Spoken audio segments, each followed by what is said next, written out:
Hello there, and welcome. As you settle a little deeper into the quiet space around you, let your breath lengthen and your shoulders loosen, as if you are slowly sinking into the soft edge between wakefulness and rest.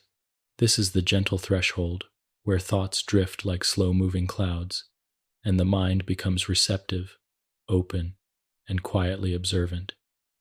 You do not need to focus intensely. You do not need to analyze. You may simply listen, or half listen, or let the words pass like a warm breeze through an open window. Your brain will handle the rest, doing its own quiet work in the background, the way it has done every moment of your life. Inside your skull, protected by bone and cushioned by fluid, lies a living landscape more complex than anything else known to science. Billions of neurons, each with branching extensions resembling tiny trees, constantly reach toward one another, exchanging faint pulses of electricity and floating chemical signals. Even now, as you rest, this hidden world glows with activity. Patterns rise and fall, like constellations forming and dissolving across a night sky. And within those patterns lies something deeply familiar, the full spectrum of your emotions, from the faintest trace of anticipation to the deep warmth of love. It can be comforting to realize that emotions are not mysterious forces drifting in from nowhere. They are the brain's way of making sense of what is happening both outside and inside your body. They are organized responses, shaped by millions of years of evolution, designed to help living beings survive, connect, and understand. Every sigh, every quickened heartbeat, every flutter of excitement or wave of sadness is mirrored by a corresponding shift in neural activity. There is no separation. The feeling you sense in your chest or stomach is inseparable from the electrical dance within your brain. Imagine for a moment that this brain of yours is a vast city at night. Each neuron is a tiny, glowing home or building, connected to thousands of others by delicate pathways. When an emotion begins, certain regions of this city illuminate at once, as if entire neighborhoods flicker alive. When you feel startled, lights burst rapidly in the amygdala, the brain's vigilant sentinel. When you feel safe and calm, the glow settles into slower, steadier rhythms. These patterns are not random. They are the living signatures of your inner experiences, lighting and dimming in gentle waves. And just like a city, the brain is always changing.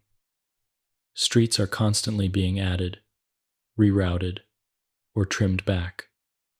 Signals find new paths, form shortcuts, or grow quiet with disuse.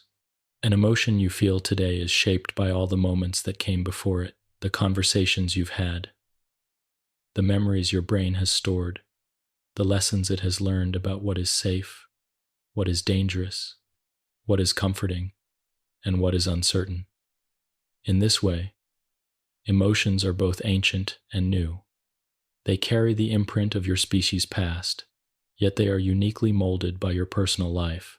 As you breathe softly now, you might notice a subtle sense of heaviness settling through your body. This calm state is part of the emotional landscape as well. Your brain is constantly monitoring sensations coming from inside your body, the rhythm of your heartbeat, the temperature of your skin, the softness of your breath, and using those signals to shape your emotional tone. When the body is still, the breath slow, the environment quiet, the brain interprets these cues as safety, and from safety, calm arises. The neural lights of the stress response dim, the glow of tranquility spreads. You are witnessing emotion form in real time. It might seem as though emotions simply happen to you, as if they appear fully formed, sudden and strong. But in truth, they emerge gradually, built from many small pieces working together. First, the brain evaluates what is happening. Then it initiates changes in the body, small shifts in heart rate, breathing, muscle tension. These physical changes feed back into the brain, informing it about the body's state. Finally, the conscious mind interprets these combined signals and assigns a label: fear, joy, relief, anticipation. This entire process often unfolds before you are even aware of it. The feeling arrives first. The explanation comes after. Even now, as you rest with these words, your brain is making predictions. It anticipates the tone of the next sentence, the rhythm of the voice, the emotional direction of the narrative. The brain is always predicting, always preparing, always shaping your inner state a moment before you consciously notice it. This predictive nature is one of the reasons emotions can be so powerful. They are not reactions to the present alone, but responses informed by memory, expectation, and patterns learned long ago. A familiar smell can bring a wave of nostalgia. A certain tone of voice can cause unease. A quiet room can soothe you instantly, because the brain has learned that silence often signals safety. As the brain constructs emotions from these ingredients, it also colors them with personal history. Two people can experience the same moment, an unexpected sound, a new environment, a gentle touch, and feel very different emotions. This is not because one person is right and the other wrong, but because each brain has learned a different emotional language, shaped by different experiences. Your emotional responses are uniquely yours, formed by thousands of stories your neurons have carried and millions of small adaptations they have made. If you allow your mind to drift for a moment, perhaps you can sense the faint echo of these processes, the small shifts in your breathing, the slight warmth behind the eyes, the gentle release in your jaw. These sensations, subtle and steady, are part of the emotional fabric your brain weaves, even in quiet moments. They are the signals your brain interprets to maintain a calm internal landscape, helping you rest, helping you make sense of the world. And yet, within this calm, emotions remain dynamic.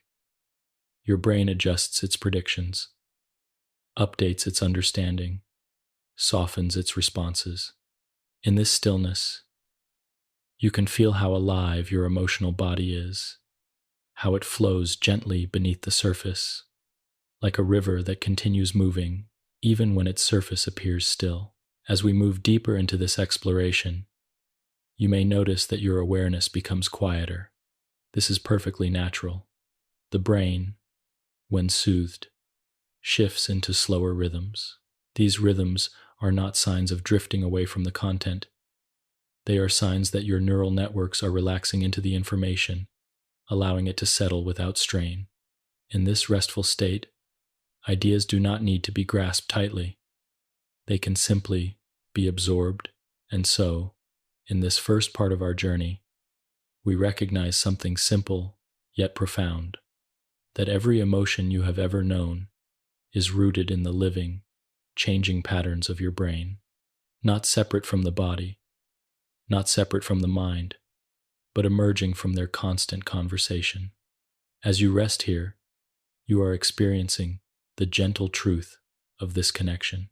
The brain shapes the emotion, the body responds, the emotion deepens, and the cycle continues, softening as you deepen into rest. 2.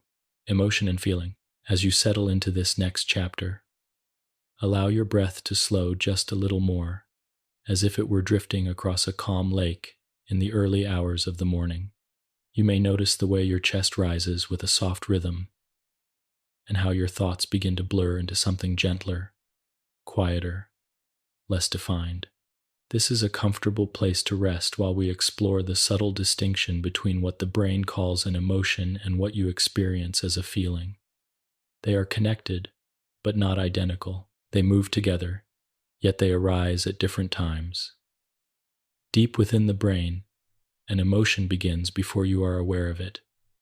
It starts as a coordinated biological response, triggered by something you encounter in the world or something that appears in your thoughts. Perhaps it is a sound, a memory, or a face. In that first instant, your brain evaluates what is happening, scanning it for significance. Is this safe? Is this risky? Does this require action? These evaluations are ancient and rapid. They unfold in milliseconds, before your conscious mind has time to step in. This early stage is the birth of emotion, a whisper of electrical and chemical change that spreads through neural pathways like the first ripple in a still pool. This initial emotional event is not yet a feeling. It is the brain preparing the body, shifting its internal settings. Your heart might beat a little faster or a little slower. Muscles might tense or relax. Hormones may be released into your bloodstream. The brainstem and autonomic nervous system begin their subtle work, adjusting temperature, breathing. These changes are quiet messages sent throughout the body, preparing you to respond to whatever the brain believes is unfolding. They are automatic, effortless, and deeply rooted in survival. They happen whether or not you want them to, like a reflex that rises from somewhere beneath the surface. Only a moment later, after these physical changes have already begun, the conscious mind steps in and interprets what is happening. This interpretation is what you experience as feeling. It is the mind noticing the body's new state and weaving it into a subjective experience. You feel the quickened heartbeat as anxiety or excitement. You feel the warm softness in your chest as affection or peace. You feel the tightening in your throat as sadness. The body speaks first. This is why feelings can be so fluid and why they vary so much from one person to another. They depend not only on the physical signals the brain generates, but also on how your mind has learned to understand them. If you have ever been startled by a sudden noise and felt your heart jump before you even recognized the sound, you have experienced this sequence. The emotion came first, fast and automatic, preparing your body to respond. The feeling followed, shaped by your interpretation of the moment. The reverse can happen as well. Sometimes you notice a change in your body, perhaps a heaviness or restlessness, and only afterward realize that you are worried or tense. The feeling emerges slowly, as your mind tries to explain the body's shifting landscape. This distinction between emotion and feeling can be comforting, because it shows that emotions are not mysterious intrusions, but coordinated patterns shaped by biology. They are the brain's attempts to guide you, to protect you, to help you navigate the world. And feelings, the conscious awareness of these emotional states, are how your mind makes sense of the signals rising from within. When you understand the difference, emotions become less overwhelming. You can recognize them not as sudden storms, but as shifting patterns of energy, sensations, and predictions playing through the brain and body. Even now, as you lie or sit quietly, you may feel subtle sensations that hint at your current emotional landscape. Perhaps there is a soft warmth in your hands, or a slight pressure in your chest. Perhaps your breath feels deeper than usual, or your eyelids a little heavier. These sensations are part of the ongoing dialogue between emotion and feeling. Your brain is always listening to your body, even in stillness. It monitors these gentle cues and shapes your inner experience around them. In this calm moment, the signals suggest safety, rest, and openness. So the feeling that arises is something like tranquility or ease. This interplay is not fixed. The same emotion can lead to different feelings depending on the context. A racing heart during exercise feels invigorating. A racing heart in a quiet room may feel like anxiety. The bodily signal is similar, yet the interpretation shifts. This is because feelings are constructed by the brain, using not only physical sensations but also memory, expectation, culture, and concept. Your brain draws on everything you have learned, everything you have felt before, everything you believe, to give shape to the raw material of emotion. In this way, feelings are deeply personal. No one else can experience them exactly the way you do. If you imagine again the brain as a vast city of lights, feeling is the conscious experience of looking out over that cityscape and giving meaning to what you see.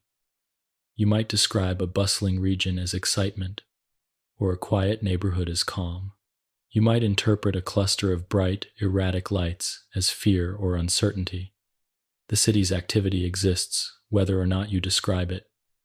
The feeling arises only when you observe it and name it. There is also a gentle delay between emotion and feeling. This delay is small, often less than half a second, but it matters. It means that your body is already responding before your awareness catches up. The brain prioritizes survival by acting first and interpreting later. This is not a flaw, but a design. It allows you to move your hand away from a hot surface or step back from danger before you consciously think. This is harmful. It allows your heart to quicken when something unexpected happens, preparing you to respond. The feeling that emerges afterward is the mind's way of understanding the body's shift, giving it meaning, giving it a story. And because the mind constructs feelings after the body has already begun its response, there is room for flexibility. You can reinterpret a bodily signal, shifting the feeling that follows. The same flutter in the stomach can be labeled as fear or anticipation. When you notice this space between the physical sensation and the interpretation, emotions become softer, easier to observe without being swept away by them. As you drift here gently, you might explore this for yourself. Notice a subtle sensation, perhaps the weight of your hands, the coolness of the air on your skin, the slow rise and fall of your chest. Let yourself sense the raw, physical part of the experience without assigning it a story. In this quiet stillness, the body becomes easier to feel, and the mind becomes more spacious. You may find that the distinction between emotion and feeling becomes clearer, not through thinking but through soft awareness. This chapter is not meant to separate emotion and feeling harshly, but to show how they dance together.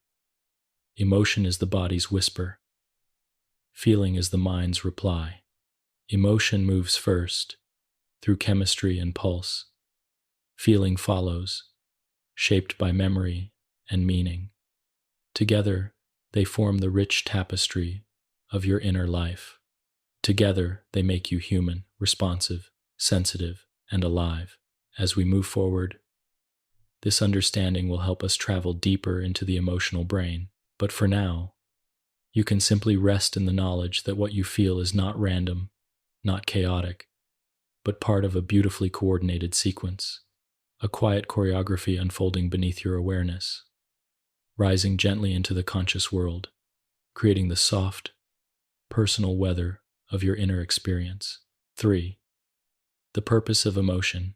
As you settle into this next part, allow your breath to stretch just a little longer, as though each inhale were gathering a gentle wave of calm, and each exhale were sending that wave quietly through the body. The room around you may feel softer now, the edges a little blurred, as if the mind itself were dimming the lights to make space for reflection. In this gentle, unhurried space, we begin to explore the ancient reason emotions exist at all. Before they became the rich and nuanced inner experiences you know today, they served as survival tools, shaping the way living beings navigated the world long before language, memory, or complex thought. If you trace the story of emotion back through time, you will find yourself moving millions of years into the past, to creatures far simpler than humans, beings without names, without stories, without consciousness as we understand it. And yet, even then, these early organisms needed a way to make quick decisions, to approach, to retreat, to conserve energy, to survive. Emotion, at its most fundamental level, is the brain's answer to this ancient problem. It is a fast, efficient system for guiding behavior without the need for long deliberation. Emotions arose as patterns of biological instruction, telling the body what to do in moments of uncertainty. Fear, for example, emerged not as a feeling but as a survival mechanism. When faced with danger, the body needed immediate guidance, increase heart rate, sharpen attention, prepare muscles to act. The organisms that could mobilize quickly were more likely to survive, and over countless generations, these rapid response systems became deeply embedded in the nervous system. What you experience now as the feeling of fear is the conscious interpretation of processes that once operated silently, guiding ancient creatures through dark forests, open plains, and unpredictable environments. Joy and pleasure, too, have ancient roots. They evolved not as luxuries but as signals that something beneficial was happening. When an organism found food, safety, or social connection, the brain rewarded those moments with pleasurable sensations, encouraging the creature to seek them again. These positive emotional states helped reinforce behaviors that increase survival and reproductive success. The warmth you feel when held by someone you love echoes systems that helped early humans form connections, raise children cooperatively, and protect one another. In this way, joy and affection are not just pleasant, they are adaptive, deeply woven into the story of life. Even now, when you feel a soft wave of happiness, the biological systems involved can be traced back to ancient neural circuits that once helped keep small groups of humans bonded and resilient. Pleasure was nature's way of saying, "Yes, this is good. Continue." In the same way, sadness and grief served a purpose. They signaled loss, encouraged withdrawal, and created space for recovery. When someone significant disappeared, the sadness that followed reminded early humans to remain close to the group, to strengthen bonds, to protect remaining relationships. These emotions, though painful, helped maintain cohesion. As you listen, you might imagine emotion as a quiet guide, a set of internal signals that helped your ancestors navigate countless generations of uncertainty. These signals were immediate, intuitive, and powerful, far more efficient than slow, analytical thinking. When a sudden rustle in the grass suggested danger, emotion acted faster than thought ever could. And because these responses were so deeply beneficial, the systems that generated them became stable features of the brain, carried through time into the modern human nervous system. But as the brain evolved and expanded, especially in the cortical regions responsible for memory, imagination, and reflection, these ancient survival mechanisms became intertwined with higher cognitive functions. Humans developed the ability to remember the past, envision the future, and imagine scenarios that had never happened. Suddenly, emotions were no longer tied only to immediate threats or rewards. They could arise from memories, thoughts, and social experiences. A single idea could trigger the same neural patterns once reserved for physical danger. A single memory could produce the warmth of joy or the weight of grief. This expansion transformed the purpose of emotion. It remained a survival tool, but it also became a way of understanding the world, making decisions, and connecting with others. Humans began to feel empathy, a capacity that emerged from earlier social emotions. Empathy allowed individuals to sense what others were experiencing, even without words. This ability to resonate with the feelings of others deepened cooperation, strengthened relationships. The survival of infants, who were vulnerable for long periods, depended on adults who could feel and respond to their emotional states. Without empathy, the human species might never have thrived. Even now, when you sense another person's mood simply from the tone of their voice or the look in their eyes, you are experiencing a system that evolved long before modern civilization. Emotion allows humans to communicate without language, to understand each other with a kind of intuitive resonance. It is a bridge between nervous systems, a shared biological language that operates beneath conscious awareness. In this way, emotion serves not only your personal survival but the survival of your social world. As the brain continued to evolve, emotions also became teachers. They helped guide decisions by creating immediate impressions of what felt right or wrong, safe or unsafe, promising or empty. Before rational analysis, before logic, there was the gut instinct, the quiet emotional tug that nudged early humans toward better choices. Even in the modern world, where the mind is capable of astonishing abstract thought, these emotional signals still play a central role. They help you navigate relationships, steer through uncertainty, and sense danger before it becomes explicit. You may notice this in your own life. Perhaps you have entered a room and felt uneasy before you knew why, or met someone and felt comfortable instantly. These impressions arise from emotional systems tuned by millions of years of survival. They are not always perfect, but they are deeply powerful, and they remind you that emotion, at its core, is not an enemy of reason, but a partner, providing essential guidance in the moments between thought and action. As you lie or sit here now, your emotional systems continue to work quietly, even in this calm state. The feeling of safety you experience when you hear a gentle voice or sense a peaceful space is part of the same ancient circuitry.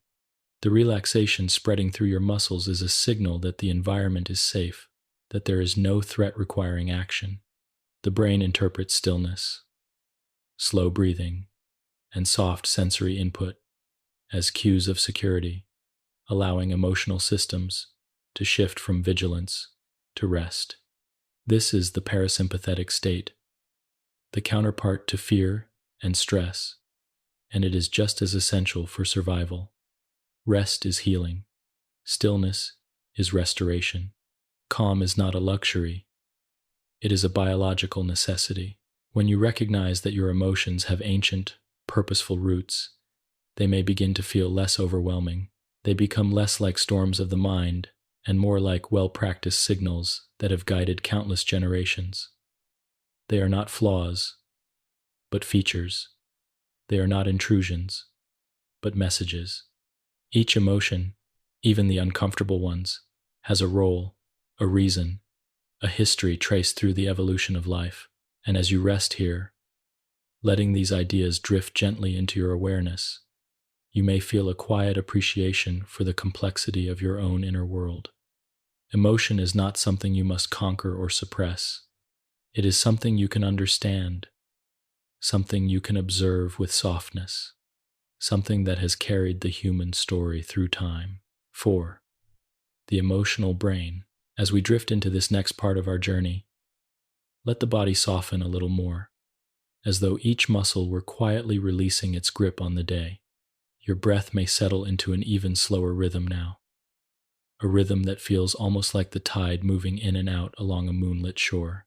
In this softened state, the mind becomes more receptive, more able to sense the quiet inner landscapes that normally remain hidden beneath the noise of waking life.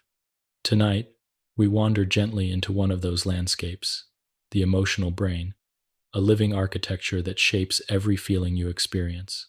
When people imagine the brain, they often think of a smooth gray surface, full of folds and curves. But beneath that surface, deep inside the skull, lies a much older world, a world that existed long before thought, language, or imagination. This inner world is home to the structures that generate emotion, structures that have guided living beings through danger, connection, hunger, and safety for millions of years. As you rest, you can imagine descending slowly into this inner space, as if walking through a quiet forest at dusk, where each layer reveals something more ancient, more instinctive, more essential. At the lowest levels of the brain sits the brainstem, a region that keeps the basic functions of life steady and constant. It monitors breathing, heart rate, sleep, wakefulness, and the rhythms that sustain your body without any need for conscious thought. Though it does not create emotion in the sense you consciously recognize, it forms the foundation upon which emotional states unfold. When you feel calm, the brainstem participates by slowing your breath and relaxing your muscles. When you feel afraid, the brainstem prepares the body to move quickly. It acts like a steady hum beneath the melody of your feelings, anchoring them in physical reality. Above this lies the limbic system, often described as the emotional core of the brain. The structures that reside here emerged early in mammalian evolution, supporting survival, memory, and social bonding long before humans emerged. The limbic system is not one structure but a collection of interconnected regions, each contributing something essential to the complex experience we call emotion. You might imagine it as a cluster of small glowing islands in the center of the brain, each one sending signals to the others, each one shaping a different aspect of your inner world. Among these islands, the amygdala glows brightest whenever something significant or unexpected appears in your environment. It detects emotional relevance, danger, surprise, reward, novelty, rapidly and automatically. When you hear a sudden sound or see a worried expression on someone's face, the amygdala reacts almost instantly, sending signals to other parts of the brain that prepare you to respond. Though small, it is powerful, acting like a vigilant sentinel that never fully sleeps. Even now, in this quiet moment, it is still watching, still scanning, still ensuring that you remain safe enough to relax. Not far from the amygdala sits the hippocampus, a structure shaped like a curled ribbon.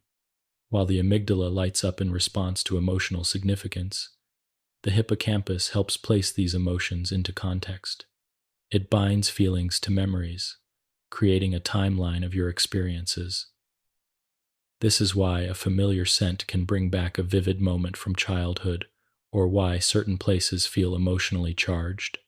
The hippocampus weaves together the where and when of your life, giving your emotions a narrative, a framework, a sense of continuity.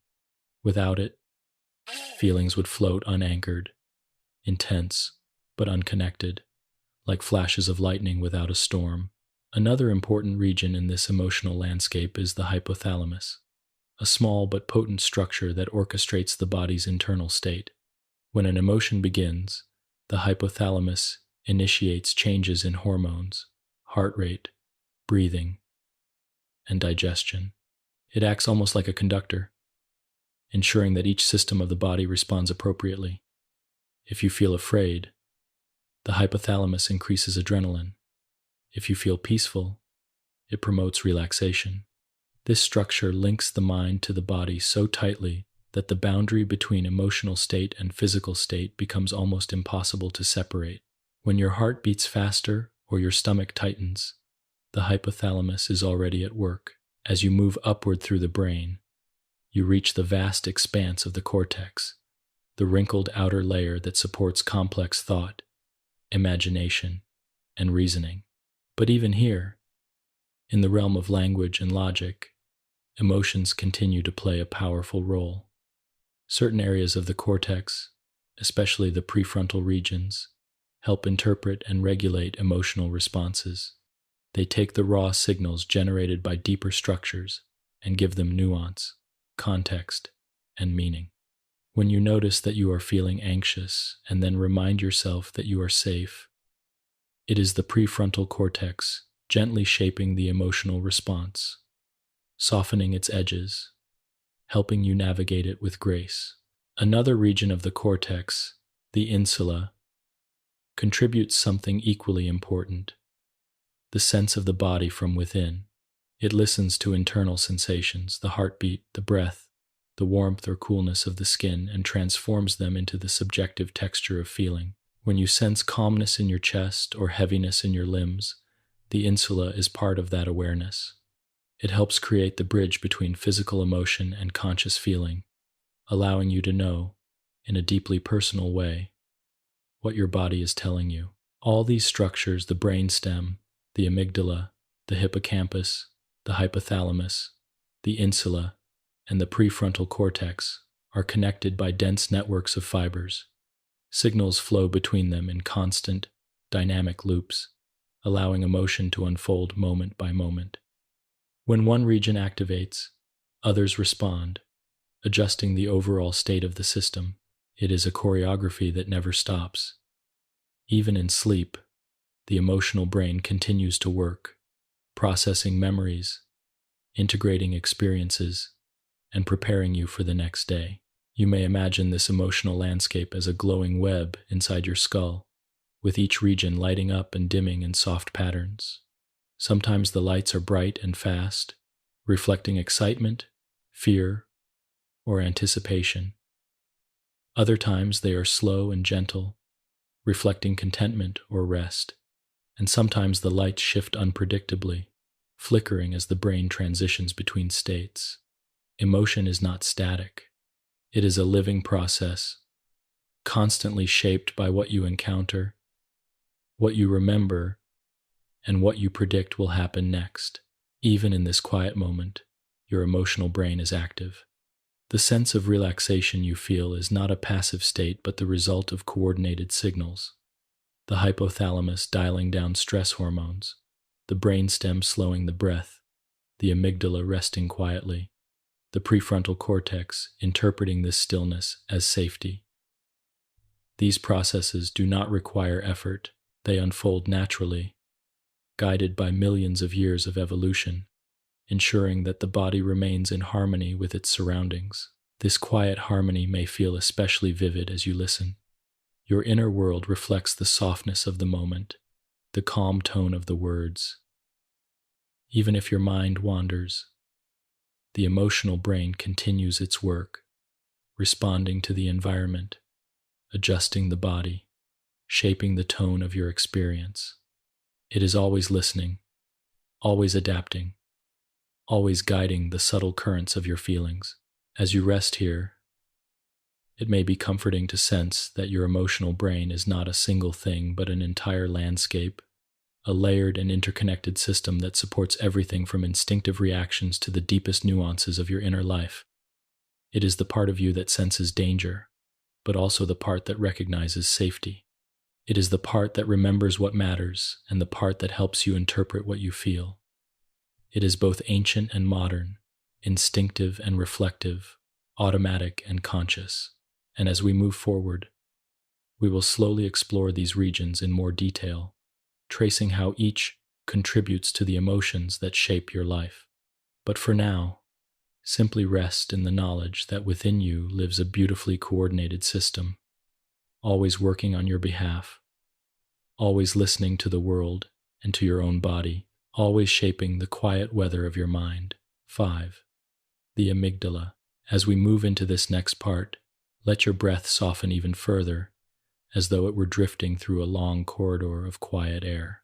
The body may feel heavier now, anchored gently by gravity, resting in a way that asks nothing from you except presence. In this stillness, the inner world becomes easier to sense, like a faint glow behind closed eyelids. This calm is the perfect space to explore one of the smallest, yet most powerful structures in the emotional brain, the amygdala, a tiny almond-shaped cluster of nuclei that plays an enormous role in shaping your inner experience. Even though the amygdala is no larger than a small seed, it is one of the brain's most vigilant guardians. You can imagine it as a quiet sentinel sitting deep within the limbic system, watching every sound, every shift in the environment, every facial expression you encounter. It does this not through conscious attention, but through rapid, automatic evaluation. It is the part of your brain that reacts before you have a chance to think. And because of that, it has shaped your survival from the earliest days of your species' history. If you have ever jumped at a sudden noise before realizing what it was, you have felt the amygdala's speed. If you have ever sensed unease from the tone of someone's voice, or noticed worry in their eyes, the amygdala was already active, translating subtle cues into signals that ripple through your nervous system. It operates in milliseconds, far faster than the conscious mind. The amygdala does not wait for detailed reasoning. It reacts first and asks questions later, preferring to risk a false alarm rather than miss something important. This ancient bias toward caution helped keep early humans alive, and it continues to shape emotional reactions today. The amygdala does not simply detect danger, it detects relevance. Anything that might require a response, something new, something uncertain, something emotionally meaningful, can activate it. Joyful events, surprising moments, or flashes of excitement also light up the amygdala. In many ways, it is the brain's spotlight operator, determining what deserves attention and what can fade into the background. This is why intense memories, both pleasant and painful, feel so vivid.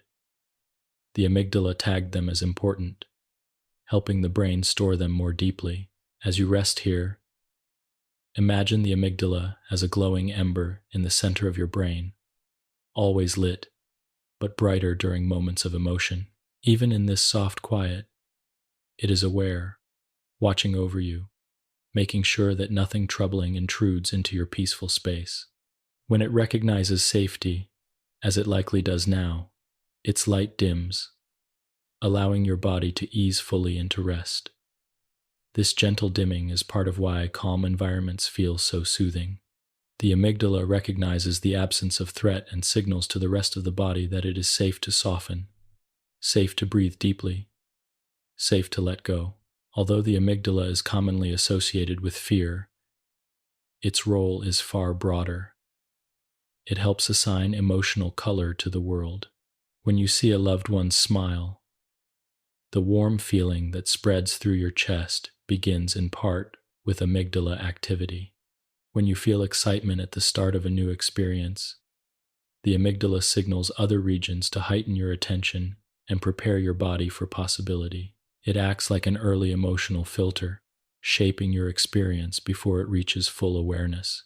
Much of what the amygdala responds to comes from the senses, particularly vision and hearing. These signals travel along fast pathways that allow the amygdala to react to shadows, movements, and tones before the conscious mind has processed them. But the amygdala also listens to internal states. A slightly elevated heartbeat, a shift in breath, a change in posture, all of these can influence its activity. This is why anxiety can sometimes arise without an obvious cause.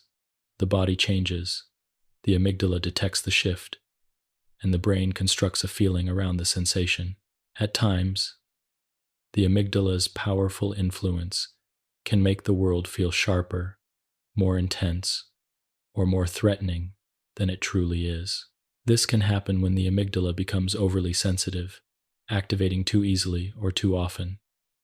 Stress, trauma, and chronic worry can heighten its vigilance, causing it to react strongly to minor cues. When this happens, the amygdala sends repeated signals of alarm through the body, and the nervous system responds with tension, rapid heartbeat, and shallow breathing. These physical changes can be exhausting, especially when the danger is not real. But even this heightened vigilance has its roots in survival. The amygdala learns from experience. If something dangerous or painful happened in the past, it becomes watchful for anything that resembles that memory. It is not trying to overwhelm you. It is trying to protect you. It does not know the context. It simply remembers what felt significant and marks anything similar as worthy of attention. This protective pattern can be softened over time through supportive experiences, safety cues, and calm repetition. In moments of safety, like the one you are resting in now, the amygdala receives signals from the prefrontal cortex and the parasympathetic nervous system telling it that all is well. These calming signals help regulate its activity. This is why slow breathing, gentle environments, soft voices, and predictable rhythms can soothe emotional intensity. They send quiet messages to the amygdala, reminding it that there is no need to be vigilant. In this way, the amygdala responds not only to the external world, but also to the internal atmosphere you cultivate. Another fascinating aspect of the amygdala is its role in social emotion. Humans are deeply social beings, and the amygdala plays a crucial part in interpreting the expressions and intentions of others. It is highly responsive to facial expressions, especially fear and anger. This sensitivity evolved to help humans navigate their social groups, detect conflict, and foster cooperation. Even now, when you see someone frown or hear worry in their voice, the amygdala responds instantly, alerting you to subtle emotional cues. But the amygdala also helps amplify positive social experiences. When you see kindness, hear laughter, or sense warmth from another person, it activates in ways that enhance connection. It prepares the brain to engage socially, to approach rather than withdraw. In this sense, the amygdala shapes not only fears but bonds, guiding you toward relationships that support your well-being. As you listen, perhaps you can sense the amygdala's presence within you not as a point of tension, but as a quiet awareness. It is the part of you that has always been watching, always scanning, always keeping you safe. It is a guardian that has served generations of humans and animals before you. Even when its reactions feel strong or difficult, they come from a place of protection. The amygdala's purpose is not to trouble you, but to shield you. With gentle attention, you may even feel the softening of the amygdala's vigilance in this moment. The slow breath, the calm tone, the safe environment all send cues of security through your nervous system. These cues quiet the amygdala's spark, allowing your body to drift into deeper rest. You may feel your shoulders settling further, or your thoughts becoming slower and softer. This is the amygdala learning, in real time, that this space is safe. As we continue through these parts, we will explore other structures that interact with the amygdala regions that shape, refine, and soothe emotional responses. But for now, you can simply rest in the awareness that one of the brain's smallest structures plays one of the largest roles in your emotional life. It is always working, always watching, always ready to protect, yet also capable of recognizing peace and allowing calm to spread through the body. 6. The body's response. As we move into this next part, allow your breath to settle into a slow, steady rhythm, as though each inhale were drawing in calm air from a quiet, moonlit field, and each exhale were releasing any lingering tension back into the night. The body may feel heavier now, more grounded, as if it were gently sinking into the surface beneath you. This groundedness creates the perfect environment to explore the intimate connection between your emotional brain and the rest of your physical body, a connection shaped by the hypothalamus and the autonomic nervous system, two partners that translate emotion into sensation. Deep within the emotional brain, the hypothalamus sits like a small but powerful command center.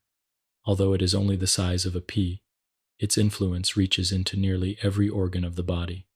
When an emotion arises, whether fear, joy, anticipation, or calm, the hypothalamus is one of the first regions to respond. It listens to signals from the amygdala and other emotional structures, interprets their meaning, and then sends instructions throughout the body to prepare for the moment ahead. These instructions move through delicate pathways and chemical messengers, adjusting heart rate, temperature, energy levels, and hormonal balance. You might imagine the hypothalamus as a conductor guiding a symphony of internal rhythms. When it senses danger, it cues the body to mobilize, increasing alertness and tension. When it senses safety, it allows the body to soften and restore itself. The hypothalamus does this without words or conscious thought. Its messages are written in hormones and neural signals, subtle and silent, yet profoundly felt. One of its most important roles is orchestrating the autonomic nervous system, the network that regulates processes you do not need to think about. This system is always active, always adjusting the internal state. It has two main branches that work like a pair of complementary tides: the sympathetic nervous system and the parasympathetic nervous system. Both shape the physical experience of emotion, but they do so in opposite ways. The sympathetic system is responsible for activating the body. When the amygdala detects danger or significance, the hypothalamus awakens the sympathetic branch, which increases heart rate, sharpens senses, and prepares muscles to move. It can happen when you are startled, when you're anxious, or even when you're excited. This activation is not inherently negative. It simply mobilizes energy, helping you meet the demands of the moment. The familiar surge of adrenaline during a stressful event, the pounding heart during a surprise, or the tingling anticipation before something important all are shaped by the sympathetic system. The parasympathetic system, by contrast, is the soothing branch. It slows the heart, deepens the breath, and encourages digestion, healing, and restoration. It becomes most active during safe, calm moments like the one you may be experiencing now. When this system takes the lead, the body enters a state of rest, allowing emotional intensity to soften. This is why slow breathing, gentle voices, and tranquil environments feel so comforting. They activate the parasympathetic pathways, signaling to the hypothalamus and amygdala that the world is peaceful, that it is safe to relax. These two systems are not opposites fighting for control. They work together, balancing the body's internal state with exquisite precision. During the day, one might rise while the other falls. At night, the soothing system becomes more dominant, supporting sleep and emotional recovery. This balance shifts constantly, shaped by your thoughts, your surroundings, your memories, and the subtle cues the brain detects every moment. Right now, as you rest in this calm state, the hypothalamus is likely sending signals that encourage parasympathetic activation. Your heart may beat a little slower. Your breath may deepen naturally. Muscles may loosen, releasing the tightness that often accumulates throughout the day. These changes do not require any effort. They are the body's natural response to safety, guided by ancient systems that have protected living beings for millions of years. You might notice the effects of this process in subtle ways. Perhaps your eyelids feel heavier, or your hands warmer. Perhaps your limbs seem to sink more fully into stillness. These sensations are the physical expression of emotional calm. They are the body's quiet acknowledgement that the environment is safe, that the brain's vigilant systems can soften, that nothing is required of you in this moment except rest. The hypothalamus also communicates with the endocrine system, releasing hormones that shape both short-term states and long-term emotional patterns. When you encounter stress, it signals the adrenal glands to release cortisol, preparing the body for action. When you experience comfort or connection, it helps release oxytocin, the hormone associated with bonding and trust. These chemicals do not create emotions on their own, but they enhance and prolong the states initiated by the brain's emotional centers. They ripple through the bloodstream, influencing appetite, sleep, energy, and mood. Even the immune system listens to these signals. When the sympathetic system is active for long periods, the immune response becomes heightened or suppressed in ways that can affect health. When the parasympathetic system dominates, the body shifts into healing mode, repairing tissues and restoring balance. This interplay between emotion and biology explains why stress can feel physically draining and why calm can feel physically restorative. The emotional brain and the body are deeply intertwined, speaking to each other in a continuous, intimate dialogue. As you rest here, you are experiencing this dialogue directly: the calmness of your surroundings, the gentle rhythm of the narrative, the slow pace of your breath. Each of these elements sends signals through the autonomic nervous system, encouraging the body to settle into a state of deep rest. The hypothalamus receives these cues, interprets them as safety, and adjusts the body accordingly. This process is not static. It shifts moment by moment, responding to the subtle variations in your internal and external environment. This synergy between the emotional brain and the body is one of the most profound aspects of human experience. Emotions are not confined to the mind. They echo through the chest, the stomach, the throat, the muscles. When you feel fear, you feel it physically. When you feel joy, your body lights up with warmth. When you feel sadness, heaviness can settle around the heart. These sensations are not illusions. They are the physical consequences of emotional signals, shaped by the hypothalamus and carried by the autonomic nervous system. This means that emotional understanding is also embodied understanding. When you notice your breath shortening or your muscles tightening, you are sensing the early signs of emotional activation. When you notice your breath deepening or your body softening, you are sensing the early signs of emotional calm. By becoming aware of these subtle shifts, you can learn to navigate your emotional world with greater gentleness and clarity. You are not fighting your body. You are listening to it. In this moment of quiet relaxation, you can observe how the body responds to safety. You can feel the parasympathetic system taking the lead, guiding you into a deeper state of rest. The hypothalamus, sensing no threat, allows hormones and nerves to settle into tranquility. The heartbeat slows, the breath softens, the muscles release, the emotional brain and the body move together towards stillness, like two currents joining in a calm river. As we continue in this journey, we will explore how other regions of the brain contribute to the rich tapestry of emotional life. But for now, rest in the knowledge that every feeling you experience is mirrored in the body, shaped by a network that has supported life for millions of years. Emotions are not just thoughts or sensations. They are full-body experiences, woven from the delicate interplay between brain and body, between electrical signals and breath, between the quiet whisper of the hypothalamus and the rhythmic sigh of the autonomic nervous system. 7. The inner sense. As we drift gently into this next part, allow your breath to soften again, as though the air is flowing not just into your lungs, but into the quiet spaces of the mind. The body may feel heavier now, or warm in certain places, or loosely grounded in a way that asks nothing from you at all. This calm state is a perfect environment for exploring one of the brain's most intimate and quietly powerful regions. The insula, the part of you that notices the world within. It listens to your heartbeat, your breath, your gut, the temperature of your skin, and the subtle sensations that rise and fall like tides beneath conscious awareness.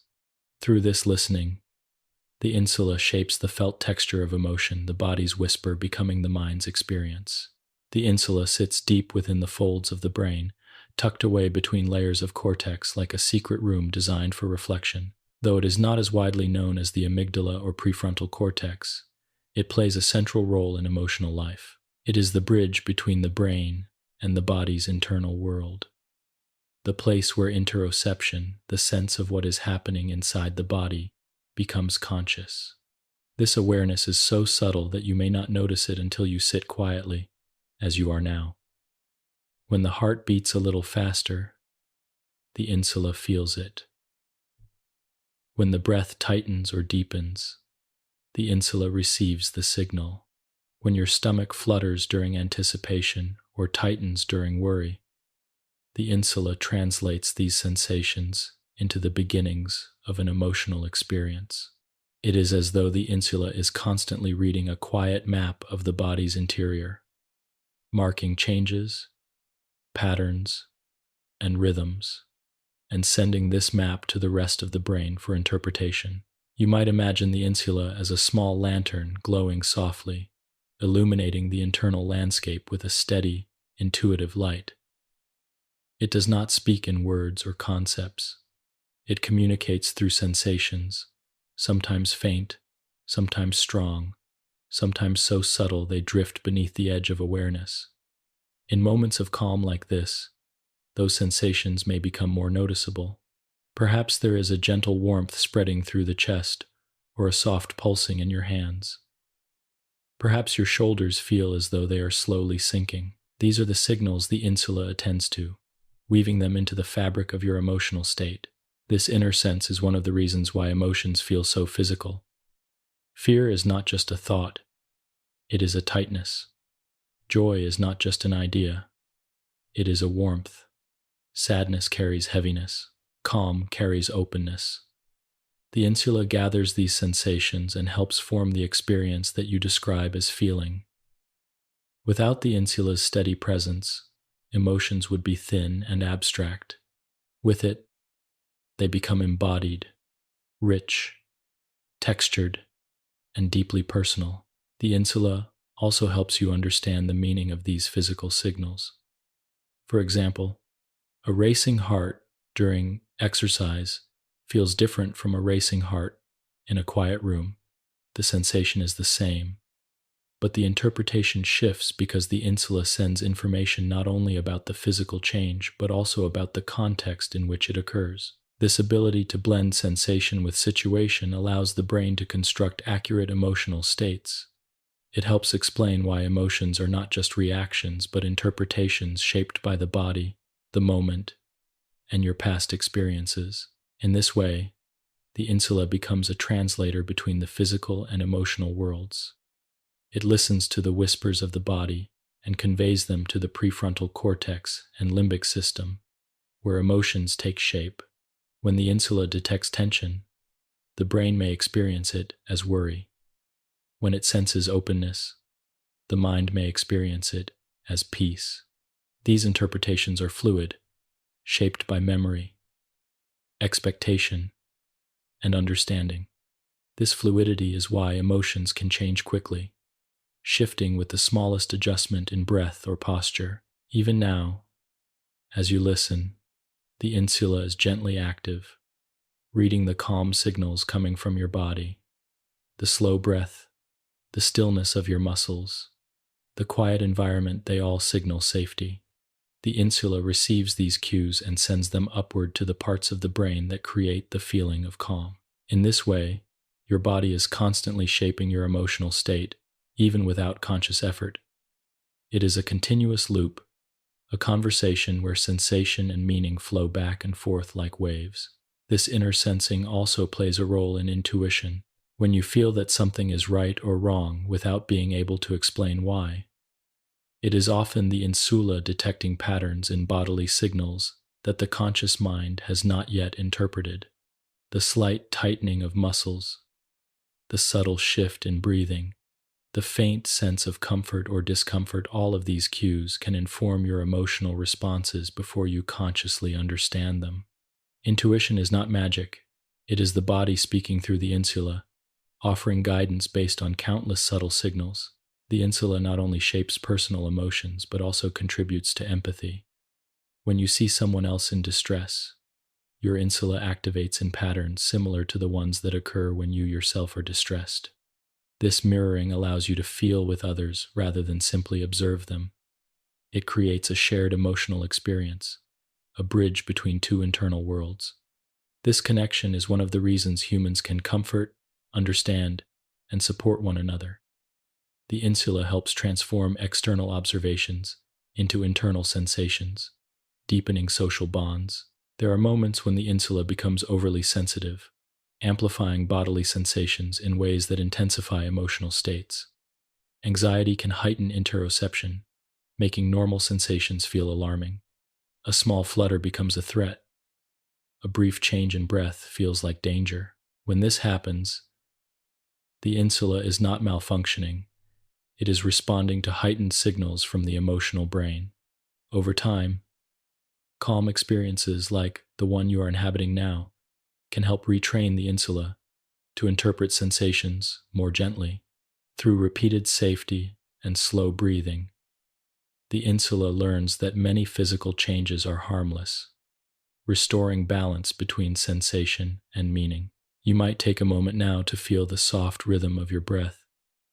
Notice how the chest expands, how the air cools the nostrils, how the body subtly shifts with each inhale and exhale. These sensations are the language of the insula. When you bring gentle awareness to them, you are tuning into the same internal map the brain uses to guide your emotional life. This awareness is not effortful. It is simply noticing. And in this noticing, the insula calms, the emotional brain steadies, and the body feels more at ease. In this calm state, the insula helps weave together a sense of peacefulness. The slow breath signals safety. The stillness of the limbs signals rest. The softness of the environment signals openness. The insula gathers these signals, and the brain constructs a feeling of calm that spreads through your awareness.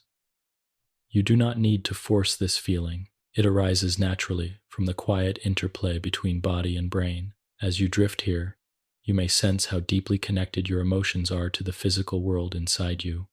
Every beat, every breath, every subtle change echoes through the insula and shapes the landscape of your inner life.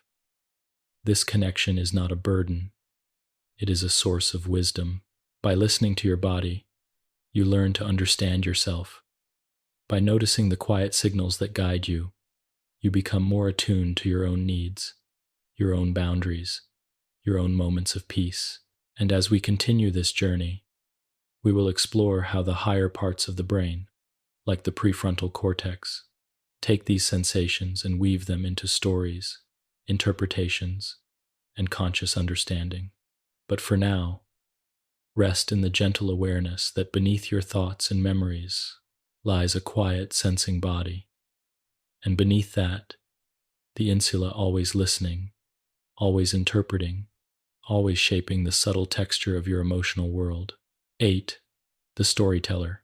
As we drift into this next part, let the breath move through you like a slow, steady tide. Each inhale brings in a sense of spaciousness, and each exhale releases whatever remains of the day. The mind might feel softer now, the edges of thoughts a little blurred, as though your awareness were gently floating on a calm sea.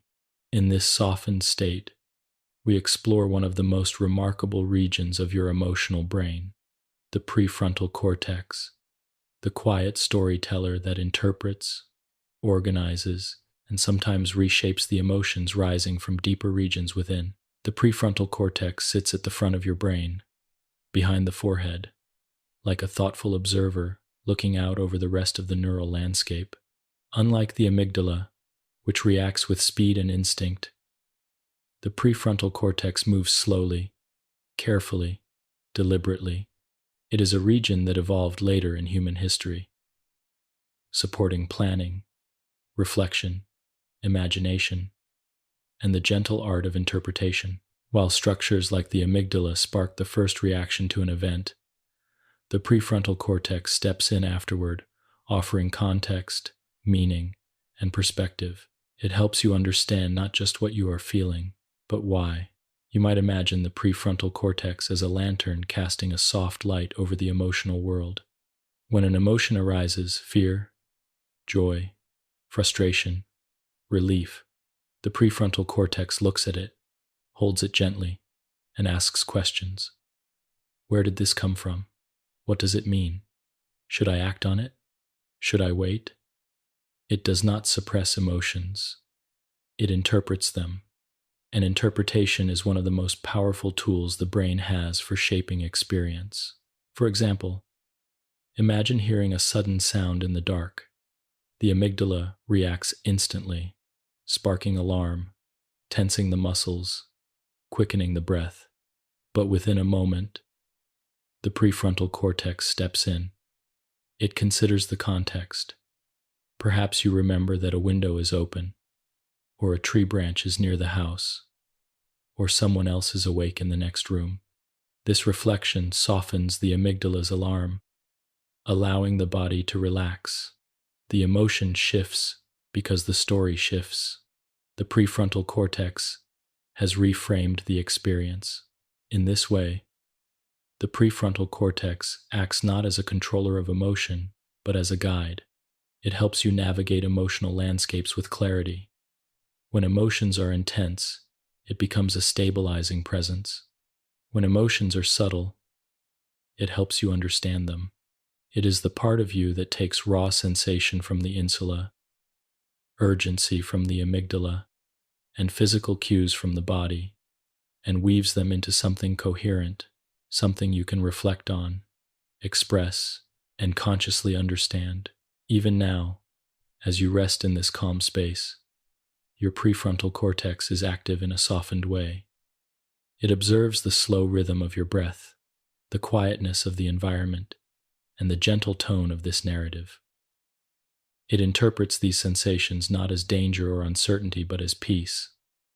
And through this interpretation, your entire emotional state deepens into rest. One of the most remarkable abilities of the prefrontal cortex is its capacity for reappraisal, the process of consciously reframing an emotional experience. This means you can shift the meaning of a moment by shifting the story you tell yourself about it. A challenge becomes an opportunity. A setback becomes a lesson.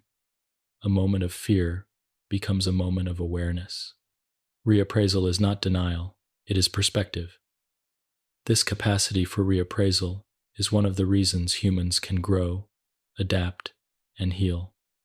Even painful experiences can be revisited, reinterpreted, reorganized.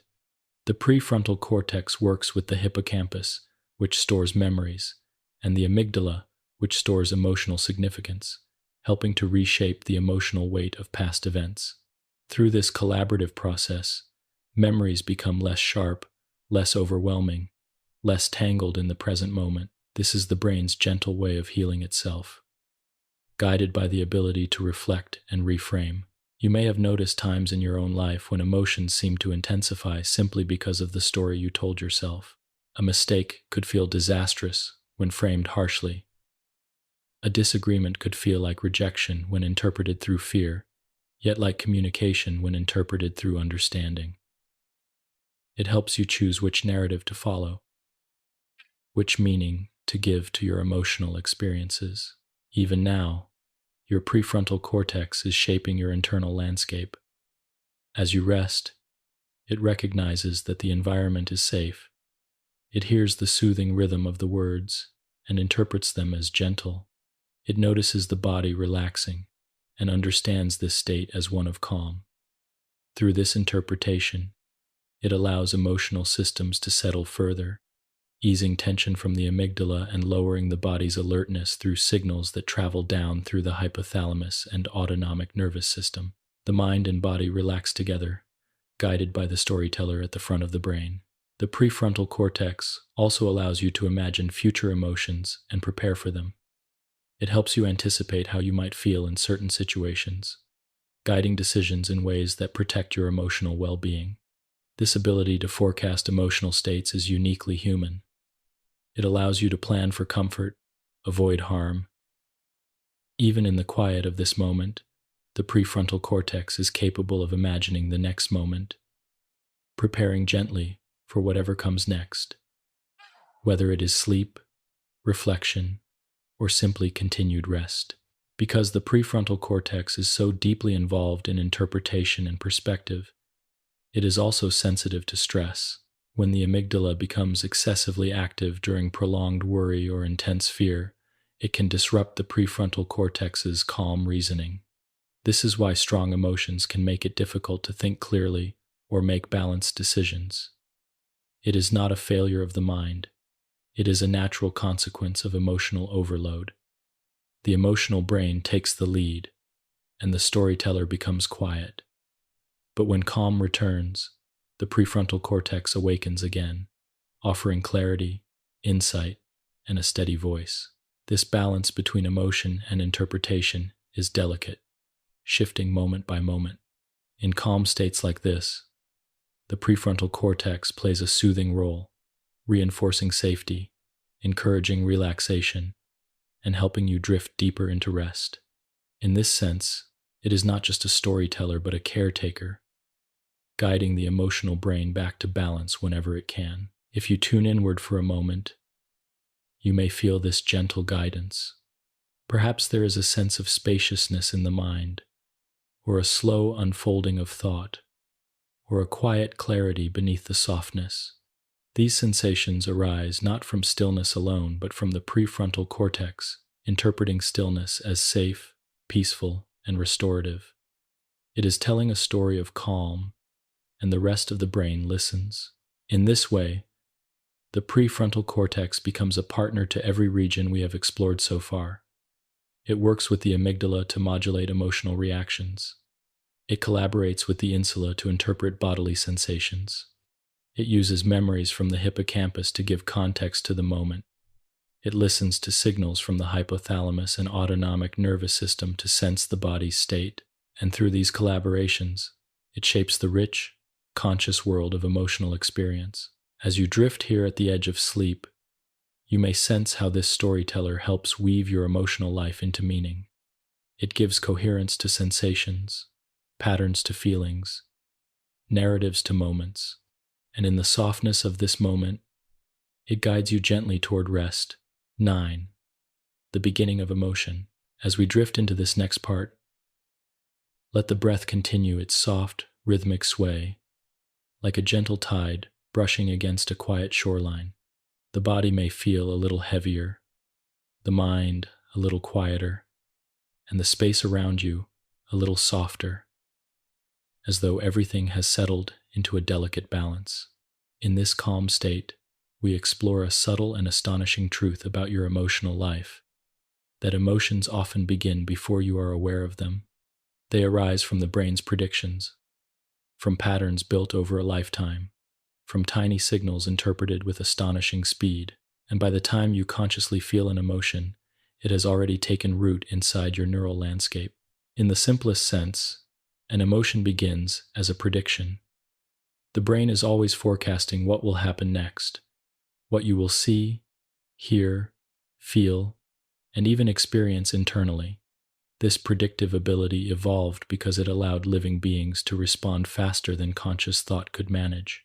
Instead of waiting to gather all the information, this preparation is the earliest spark of emotion, a quiet ignition that happens beneath consciousness. You might imagine the brain as a vast network, listening constantly to both the world outside and the world within. It gathers information from sights, sounds, memories, and bodily sensations. It compares these signals to patterns learned long ago. When something resembles a past experience, perhaps a tone of voice, a sudden movement, a familiar smell, the brain makes a prediction. This is what is happening. This is what it means. This is how we should respond. The prediction is not always perfect, but it is fast, and this speed is what keeps you safe and responsive. These predictions are not just mental guesses. They create physical changes in the body. When the brain predicts something threatening, the hypothalamus activates the sympathetic nervous system before you have time to think. When it predicts something comforting, parasympathetic pathways soften the muscles and deepen the breath. These adjustments happen so quickly that by the time you become aware of feeling afraid or at ease, the body is already responding. Emotion begins in the body as much as in the mind, shaped by anticipation rather than reaction. This predictive nature explains why you sometimes feel emotions that seem to arise out of nowhere. The brain may detect subtle cues that your conscious mind misses: a shift in lighting, a faint sound, a familiar expression. These cues activate old patterns, triggering emotional responses before awareness catches up. In those moments, the feeling may seem sudden, but the brain has been preparing for it, drawing from memories and learned associations to guide your internal state. Imagine walking into a room where something faintly reminds you of a past experience. Perhaps the scent of wood, the way shadows fall across the floor, or the distant sound of footsteps. Your brain recognizes the pattern before you do. The amygdala may activate, the insula may sense a shift in the body, and the hypothalamus may begin adjusting internal rhythms. By the time you consciously realize that something feels familiar, this sequence, prediction, preparation, awareness, is present in every emotional experience, whether subtle or intense. When you hear your name spoken with warmth, the emotional response begins before you consciously think, "Someone is glad to see me." When you sense uncertainty in someone's tone, the nervous system shifts before you identify why. When you anticipate something joyful, the body begins to brighten, your posture shifts, your breath opens. The feeling of anticipation is the conscious echo of a prediction already in motion. The brain does not wait for certainty. It acts on expectation. And because these expectations are shaped by personal history, emotions become deeply individual. Two people can interpret the same moment differently because their brains predict differently. For one person, a sudden silence may feel peaceful. For another, it may feel threatening. The silence is the same. The predictions are not. In this way, emotion becomes a reflection of the brain's learned patterns, shaped by experience, environment, and memory. This predictive quality also explains how emotions can escalate quickly. If the brain predicts danger, the body responds, and the increased bodily arousal then confirms the brain's prediction, creating a loop. The brain interprets the elevated heart rate as further evidence that something is wrong, intensifying the emotional response. Conversely, when the brain predicts safety, calm bodily signals reinforce the sense of security, creating a soothing loop. These cycles can either heighten or soften emotional experience, depending on the predictions guiding them. Right now, in this quiet moment, your brain is predicting safety. The slow breath, the stillness around you, the gentle rhythm of these words all tell the brain that the environment is calm. The body responds with softness, muscles loosen, the heart steadies. The parasympathetic system grows more active. The brain interprets these signals as confirmation of safety. The cycle continues, deepening your sense of rest. This is an emotional state shaped not by external events, but by the brain's interpretation of the moment. When you understand that emotions begin as predictions, it becomes easier to see them with compassion. They are not random storms emerging from nowhere. They are the brain's best attempt to care for you, to prepare you, to guide you through the world. Even intense emotions, though sometimes difficult, arise from the brain's desire to protect. When the amygdala sends an alarm, when the hypothalamus signals the body to react, the intention is always survival, always safety, always preparation for what the brain believes may come next. This perspective also reveals why emotional healing is possible, because emotions begin with prediction, and predictions are shaped by experience. The emotional brain can learn new patterns. Calm experiences repeated over time teach the brain that certain situations are safe. Kindness teaches new associations. Mindfulness softens old habits. Sleep restores and reorganizes emotional circuits. In this way, the brain reshapes its expectations, updating the emotional landscape through gentle, repeated experiences. You may even notice, in this moment, the subtle transition between prediction and awareness. The body feels the calm first, the slower breath, the warmth in the hands, the heaviness in the limbs. The conscious mind follows, recognizing the sense of ease. The emotion begins below awareness and emerges into it like a slow rising tide. This process is always happening, whether you notice it or not. Even dreams show this predictive nature. In REM sleep, the brain simulates experiences, emotions, and scenarios. It constructs emotional predictions without external input, allowing the mind to rehearse, process, and integrate feelings. This nighttime rehearsal helps refine emotional responses during waking life, teaching the brain to navigate future emotional experiences with greater clarity and stability.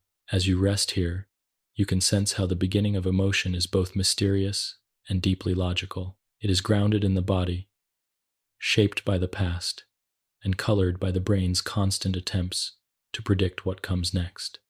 This quiet machinery of emotion is always at work, even when the mind feels still, even when the world feels peaceful. And in understanding this beginning, you understand something essential and gentle about yourself, that your emotional life is not a series of random waves, but a continuous flow of meaningful, adaptive preparation. The brain predicts, the body responds, the mind becomes aware. 10. Memories echo. As we drift into this next part, allow the breath to soften once more, settling into a deep, unhurried pattern, as though each inhale were gathering a quiet glow from somewhere deep within and each exhale were releasing it gently into the surrounding stillness. The body may feel warm or heavy or simply present, held in the soft cradle of this moment. The two are woven together so tightly that it becomes difficult to tell where one ends and the other begins. And at the center of this weaving lies a structure shaped like a curled seahorse, the hippocampus, quietly binding your emotional life to the timeline of your past. Memory is not just a collection of stored experiences. It is a living process, constantly shifting, reorganizing, and blending with emotion. When you recall something, you do not retrieve a perfect recording. You recreate it, using threads of sensation, fragments of story, and the emotional tone that colored the moment when it first occurred. This reconstruction is guided by the hippocampus, a delicate structure that sits near the emotional heart of the brain. It listens to the amygdala, interprets significance, and anchors emotions to places, contexts, and times. You might imagine the hippocampus as a quiet archivist, gently cataloging the moments of your life. It notes the setting, the feeling, the sequence of events, the people involved. But unlike a rigid museum catalog, its entries are fluid. They can shift, soften, deepen, or brighten depending on the emotions that accompany them.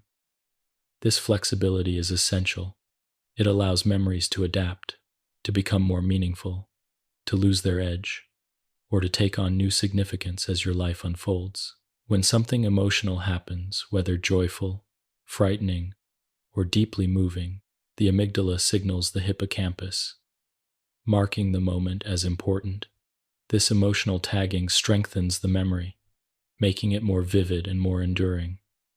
A quiet conversation with someone you love, a joyful celebration, a moment of fear, a sudden loss, these experiences become etched more clearly than ordinary days because the emotional brain has marked them as significant.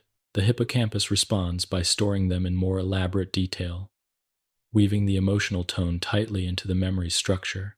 This is why certain smells, sounds, or sights can bring back memories so suddenly and so powerfully.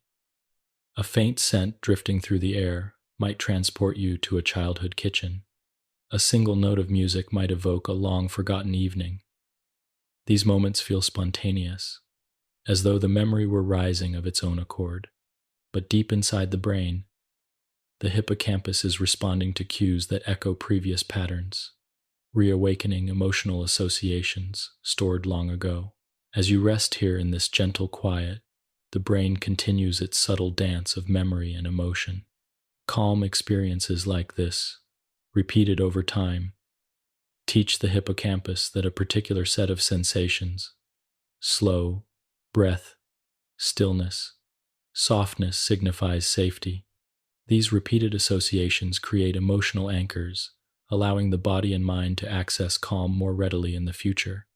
In the same way, stressful experiences can create sharp associations, causing certain environments or sensations to evoke tension even when no danger exists.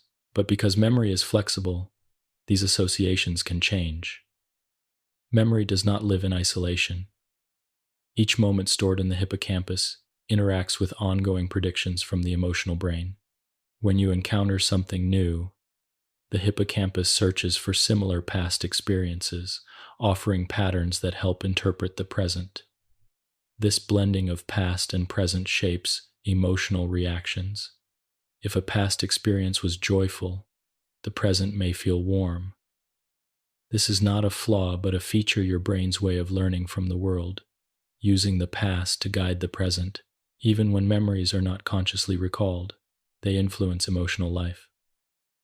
A faint unease may arise from a pattern your hippocampus recognizes from a time when caution was necessary. These echoes of memory shape feelings before awareness, guiding you with a quiet wisdom accumulated over a lifetime. In this way, memory is not just a record but a guide, helping you navigate experiences with sensitivity. It allows you to recognize danger, seek comfort, avoid harm, and move toward moments that nourish the heart. It gives continuity to identity, reminding you of who you have been, who you are becoming, and how you've been shaped by all the feelings that came before. As you rest quietly, you may sense the gentle influence of memory in the background of your emotional state. Perhaps the sound of a calm voice reminds you of someone soothing. Perhaps the rhythm of slow breathing reminds you of safe moments from childhood or quiet evenings in your past. Even if no specific memory surfaces, the emotional tone is shaped by countless memories of rest, comfort, and safety that the hippocampus has stored over the years. These memories become the foundation upon which this moment of calm rests. But the hippocampus does more than store memories. It also helps regulate emotional intensity. When the amygdala becomes highly activated, the hippocampus tries to provide context. It reminds the brain, this happened in the past, and the present is different. This gentle contextualizing helps prevent emotions from overwhelming the mind. It places them within a timeline, giving them boundaries, allowing them to soften. This is one reason why naming a memory or understanding the source of a feeling can bring relief. It gives the emotion a place, a context, a shape. Memory is deeply involved in healing as well. When you revisit painful experiences in safe environments, the hippocampus can reorganize the memory, integrating new emotional tones. A memory tied to fear can become tied to understanding. A memory tied to shame can become tied to self-compassion. A memory tied to loss can become tied to gratitude or acceptance. This reshaping does not erase the past. It transforms the emotional weight you carry from it. The brain becomes less reactive, more balanced, more able to move through life with steadiness. In this quiet moment, your hippocampus is likely receiving signals that the emotional tone is peaceful. The slow breathing, the rhythm of the words, and the stillness around you are cues of safety. These cues may strengthen calm memories, creating anchors you can return to in future moments of stress. Each calm experience becomes another thread in the tapestry of emotional resilience woven through your memory. Sometimes memories rise gently during moments like this, not vividly, not sharply, but like soft silhouettes. They drift into awareness, shaped by the calm state of the emotional brain. If such memories appear, there is no need to hold on to them or push them away. They can drift naturally, forming connections, softly echoing through the mind, then fading again. As we come to the end of this part, you may sense how memory and emotion are intertwined in every moment of your life. They are partners whispering to each other across time. The hippocampus gives emotion a place. Emotion gives memory a heartbeat. Together, they create the continuity of your inner world, shaping the richness of who you are. 11. The chemistry of mood. As we drift into this next part, allow your breath to continue its soft descent into calm, like a slow river meandering through a quiet valley at dusk. Each inhale draws in a faint sense of spaciousness, and each exhale releases any lingering tension, letting it dissolve into the stillness around you.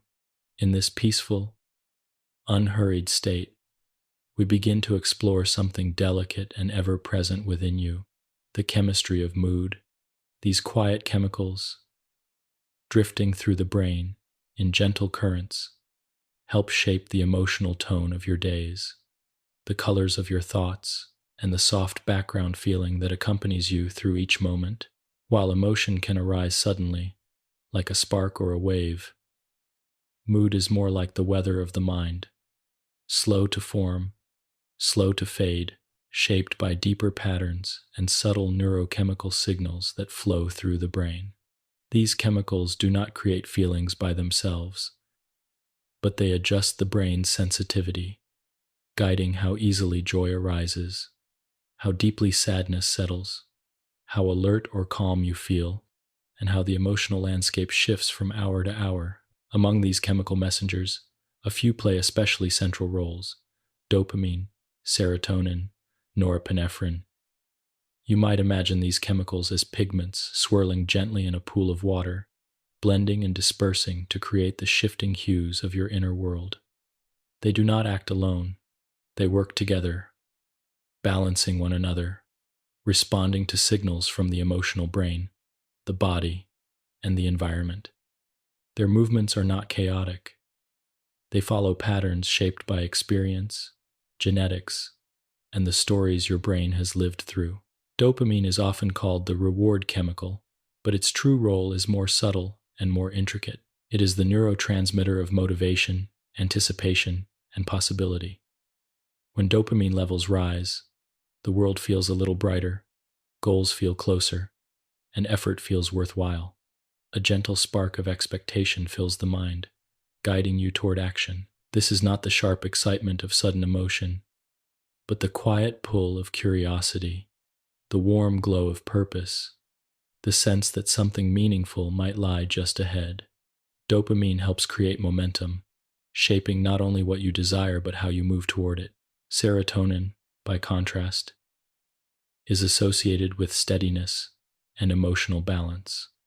When serotonin is flowing smoothly, the mind feels stable, grounded, and resilient. The world seems bearable, even in challenge, because serotonin supports the brain's ability to regulate mood and maintain perspective. It softens emotional reactions, A balanced serotonin system makes the highs less frantic and the lows less consuming, helping the mind return naturally to a state of equilibrium. Norepinephrine is the chemical of vigilance and energy. It sharpens attention, increases alertness, and prepares the brain for challenge. In moments of stress or concentration, norepinephrine rises, helping the mind stay focused and ready. But when it becomes too elevated for too long, the mind can feel tense, restless, or overwhelmed. In balanced amounts, however, it gives clarity, direction, and the subtle readiness that helps you respond to life with confidence. These chemicals drift not only through the synapses of the emotional brain, but through the body as well, influencing heart rate, sleep patterns, digestion, appetite, and the immune system. Each molecule carries information from one region to another, creating a web of communication that unites brain and body.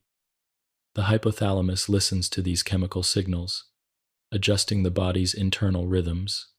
The prefrontal cortex interprets them, shaping thoughts and expectations. The amygdala responds to them, altering emotional intensity. In this way, neurotransmitters are not passive ingredients but active participants in the creation of emotional experience. Even now, as you rest in this calm environment, the chemistry of your mood is shifting in subtle ways. Calming experiences encourage the release of neurotransmitters that promote ease and quiet. Soft breathing reduces norepinephrine, lowering vigilance. Gentle awareness increases serotonin, enhancing balance. A sense of safety may trigger slow waves of dopamine, creating a subtle feeling of comfort. These shifts do not happen all at once. They unfold quietly, shaped by the signals of the moment, like ripples spreading softly across still water. The chemistry of mood is deeply responsive to the environment. Sunlight increases serotonin. Warmth and touch increase oxytocin, a hormone associated with trust and bonding. Movement increases dopamine and endorphins, lifting mood and energy. Sleep resets the delicate balance of neurotransmitters, allowing the emotional brain to recover from the demands of wakefulness. Each of these influences acts gently, shaping the background tone of emotional life without demanding your awareness. This responsiveness reveals something beautiful about mood. It is not fixed. It changes with experience, with sensation, with rest, with nourishment. It rises and falls like a tide, influenced by both the outer world and the inner world. This fluidity means that gentle habits, slow breathing, moments of stillness, soft attention can gradually shift the brain's chemistry toward calm. Over time, these small experiences accumulate, teaching the brain to settle more easily, to recover more quickly, to hold emotional balance more gracefully. The chemistry of mood is also shaped by meaning and interpretation. When the prefrontal cortex reframes an experience with compassion or understanding, neurochemical pathways adjust. When the amygdala interprets a signal as safe rather than threatening, the cascade of stress hormones diminishes. When the insula senses a softening in the body, neurotransmitters respond by adjusting emotional tone. These interactions reveal that mood is not simply chemical. It is constructed from the interplay of body, brain, and awareness. Sometimes, the chemistry of mood feels heavy, as though the brain's internal weather has turned overcast.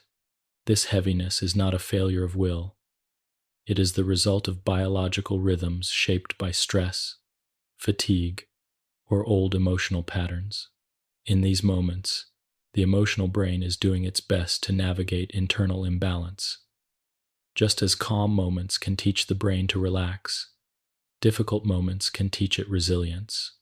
Over time, with safety and rest, the chemistry of mood can shift gently back toward balance. Even dreams influence mood chemistry. During REM sleep, neurotransmitters like norepinephrine drop dramatically, creating a state where emotional memories can be revisited with less fear. This nightly shift helps the brain process emotional experiences, reducing their intensity, integrating their meaning, and restoring the balance of chemicals needed for emotional stability during the day. In this sense, each night brings not only rest but emotional recalibration. Right now, in this soft moment, your brain is likely drifting into a calm neurochemical state. The slow breath signals to the nervous system that no threat is present. The quietness around you allows vigilance to fade. The body's stillness encourages neurotransmitters associated with restoration to rise. You may feel the gentle weight of this chemistry settling through you. Like warm ashes after a fire, there is no need to force anything. Calm arises naturally when the brain understands that it is safe. As you rest, you might sense how mood is not a single point but a spectrum, shifting gradually with each breath, each thought, each sensation. It is a quiet river shaped by countless small influences, and at the heart of this river flow the neurotransmitters that the brain releases moment by moment, adjusting your emotional landscape with exquisite sensitivity. When you understand the chemistry of mood, emotions become less mysterious. You begin to see how calm can be cultivated, how tension can soften, how the brain moves naturally toward balance when given space to rest. Mood becomes something you can observe with gentleness rather than judge harshly. It becomes a living system responding to your environment, your habits, your thoughts, and the quiet chemistry flowing through your neural networks. As we come to the end of this part, you may feel a small shift inside a sense of softness, steadiness, or warmth. These sensations are the echoes of your brain's chemistry adjusting to this moment of rest. 12. Constructing emotion. As we drift into this next part, allow your breath to lengthen and your body to settle even more deeply into whatever supports you. Perhaps there is a soft warmth spreading across your chest, or a gentle heaviness settling through your limbs, as though your whole being were sinking into a quiet pool of calm water. In this softened state, we turn toward one of the most profound and often surprising truths about emotional life. Emotions are not pre-packaged reactions stored inside the brain, waiting to be switched on. They are constructed, moment by moment, from the ingredients the brain has: available sensations, memories, concepts, and context, woven together into the experience you ultimately feel. The idea that emotions are constructed means that feelings are not simply triggered, they are assembled. The brain gathers signals from the body, checks them against past experiences, and interprets them through the lens of concepts you've learned throughout your life. In this way, emotions are not rigid categories but fluid creations, shaped by prediction and shaped by meaning. You might imagine the brain not as a container of emotions but as an artist painting with sensory information, shifting expectations, and subtle internal cues. Each emotion becomes a unique brushstroke on the canvas of your awareness.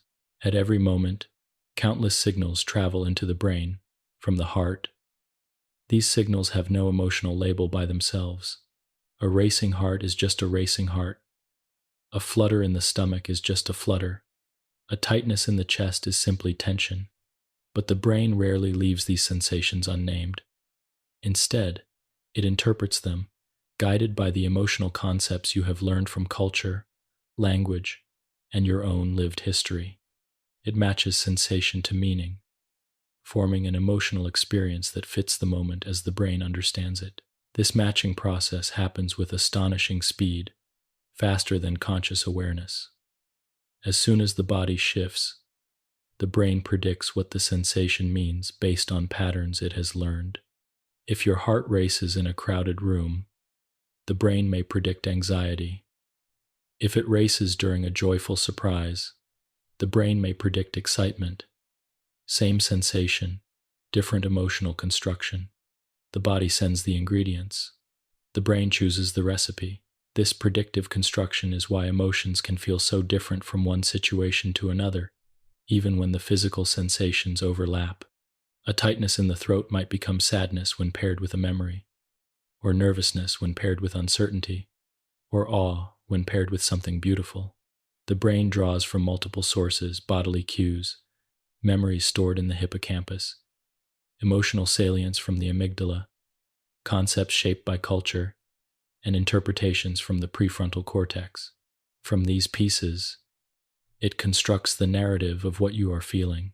Even now, as you rest in this quiet environment, the brain is constructing the feeling of calm by interpreting the slowed breath, the relaxed muscles, and the soft focus of your awareness. These sensations alone do not create calm. It is the brain's interpretation of them. If these same sensations occurred in a different context, perhaps during meditation or during a moment of relief, they might carry a different emotional tone. Context shapes meaning, and meaning shapes emotion. Because emotions are constructed, they can also be shaped gently over time. When you learn new emotional concepts, like differentiating between stress and overwhelm, or between sadness and longing, the brain becomes better at interpreting sensations accurately. The more nuanced your emotional vocabulary becomes, the more precisely your brain can construct emotional experiences. This is why naming emotions can sometimes bring relief. It is as though the brain, once given a clearer lens, can reorganize the sensation into something manageable, familiar, and known. You may notice this in your own life. When you recognize that the tension in your body is worry rather than fear, the feeling shifts. When you understand that the heaviness in your chest is disappointment rather than hopelessness, it becomes easier to hold. When you distinguish between loneliness and tiredness, the path to comfort becomes clearer. These distinctions are not just mental exercises. They reshape the brain's emotional predictions and the physical sensations that follow. The brain's construction of emotion is deeply influenced by memory. When you encounter something reminiscent of a past moment, perhaps a tone of voice, a certain lighting, or a particular scent, the brain uses stored experiences to predict what you are feeling. If the memory was positive, the constructed emotion may be warm and comforting. If the memory was painful, the brain may lean toward caution or unease. This predictive process explains why emotions sometimes feel disproportionate or surprising. The brain is not reacting only to the present. It is drawing from the past to interpret the present. This construction process is not always perfect. Sometimes the brain predicts incorrectly, interpreting neutral sensations as anxiety or misreading a harmless situation as threatening.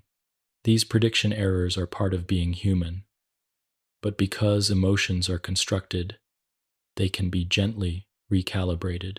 New experiences, new interpretations, and new patterns of calm can reshape the brain's expectations.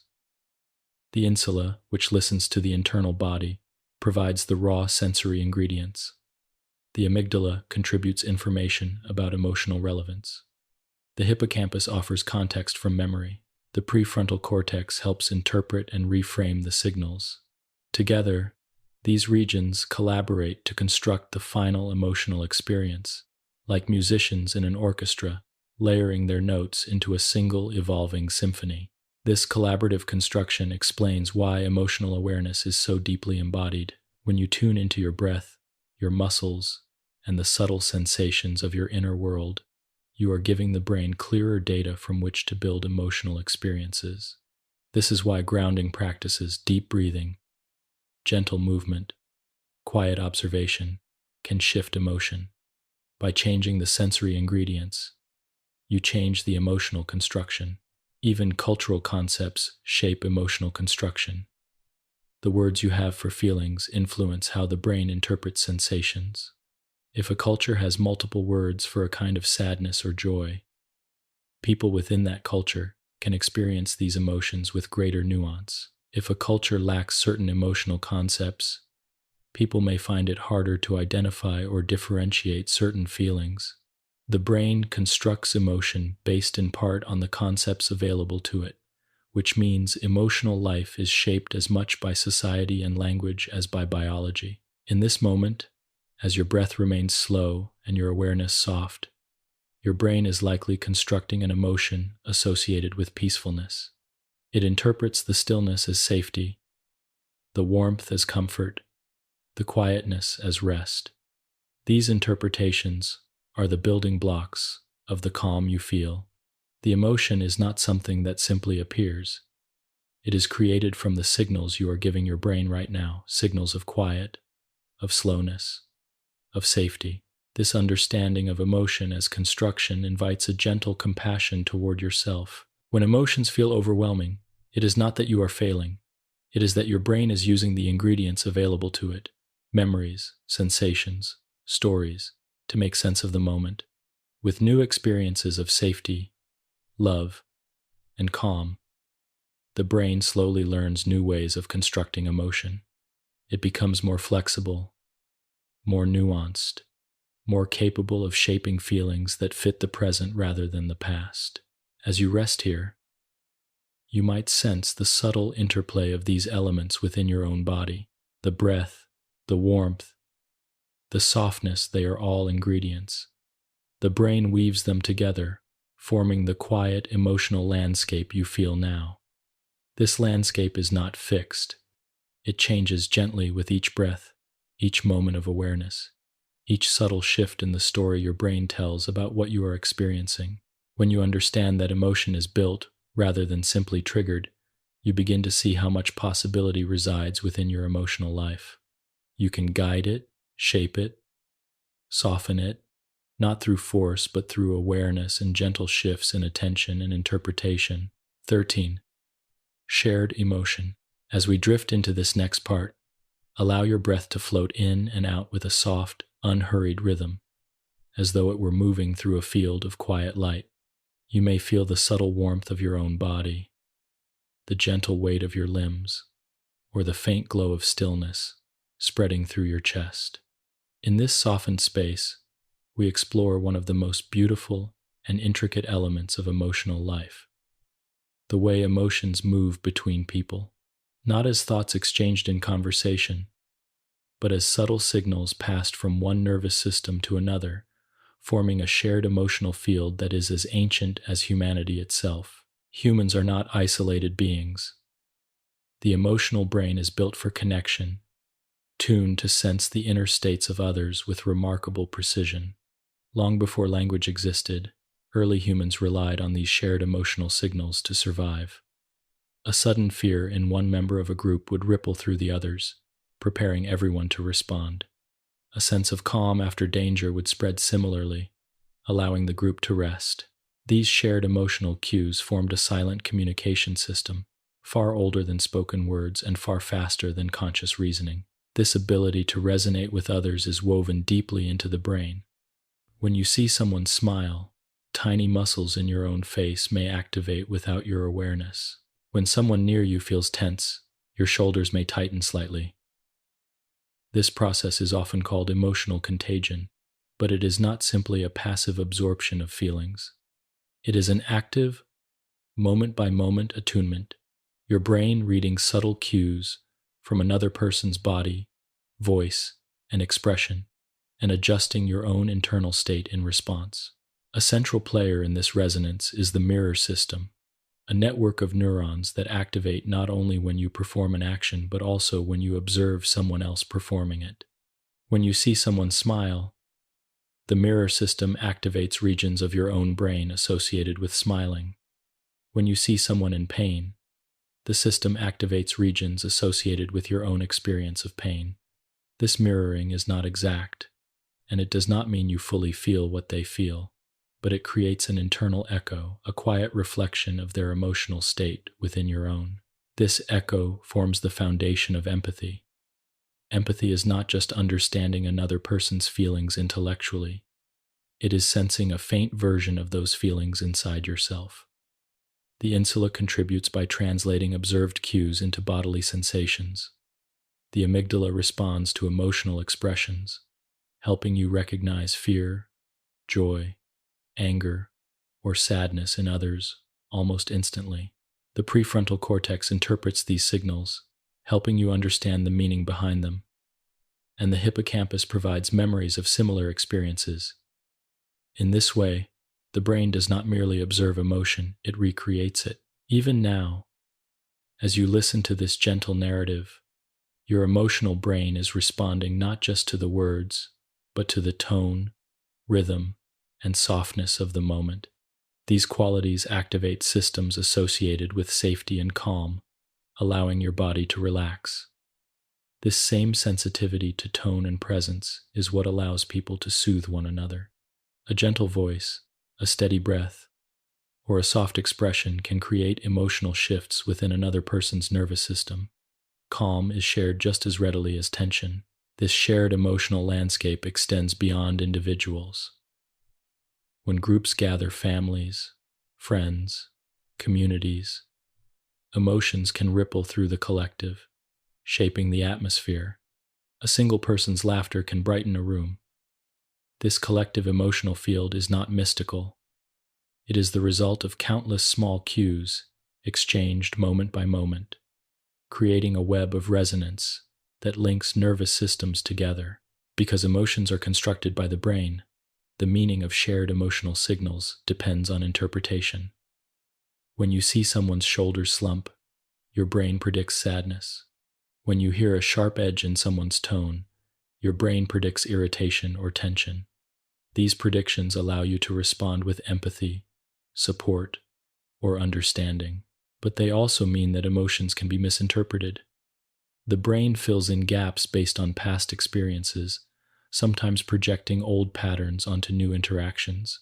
Yet, even with these imperfections, shared emotion is one of the most important features of human life.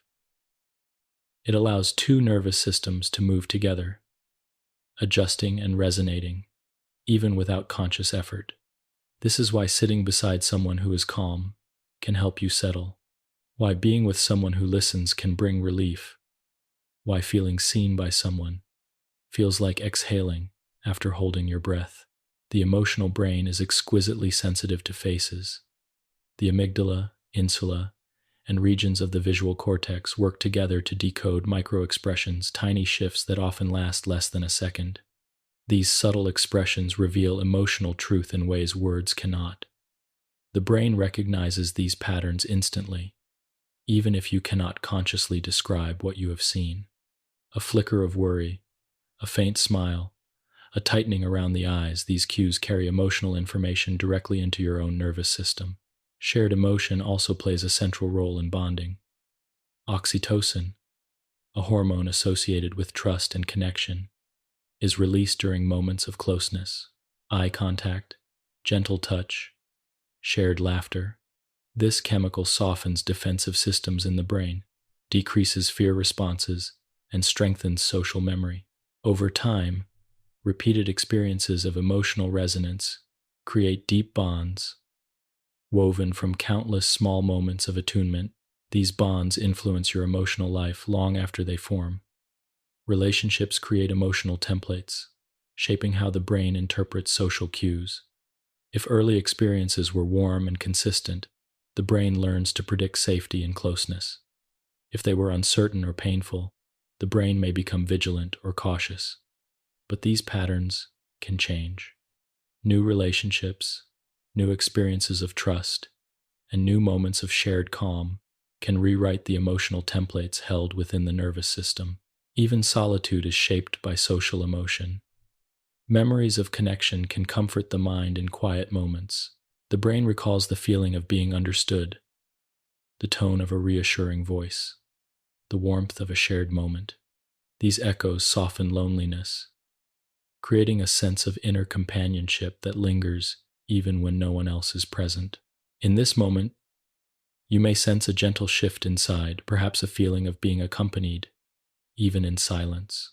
This reflects the brain's natural responsiveness to human presence, even imagined or remembered. The emotional brain does not strictly distinguish between real and recalled experiences. It responds to the emotional tone, the rhythm, the safety, and the softness of the moment. This shared sensitivity is one of the reasons humans can support one another through difficult emotions. When someone sits with you during sadness, their presence influences your nervous system, easing the intensity of the emotion. When someone listens without judgment, the prefrontal cortex helps reinterpret the emotional signals, creating space for calm. Shared emotion becomes a form of healing not through solutions or logic, but through nervous systems resonating in harmony. You might notice this resonance even as you rest now. The emotional tone of this narrative, gentle, steady, patient, may create a sense of safety in your own body. Slow breath meets slow breath. Calm words meet calm awareness. This is the quiet power of shared emotion, the subtle synchrony between presence and experience. As we come to the end of this part, you can feel how emotion is not confined to the solitary mind. It is a shared field, a flow between people, a silent connection that shapes every relationship and every moment of presence. You are not separate from the emotional world of others. You move within it, contribute to it, and are shaped by it. 14. When the alarm stays on. As we drift into this next part, let your breath fall into an even slower rhythm, as though each inhale were drawing in a soft, cool mist, and each exhale were releasing it gently into the stillness around you. The body may feel especially heavy now, the mind quieter, the air around you thick with calm. In this softened space, we explore a tender and vulnerable aspect of emotional life.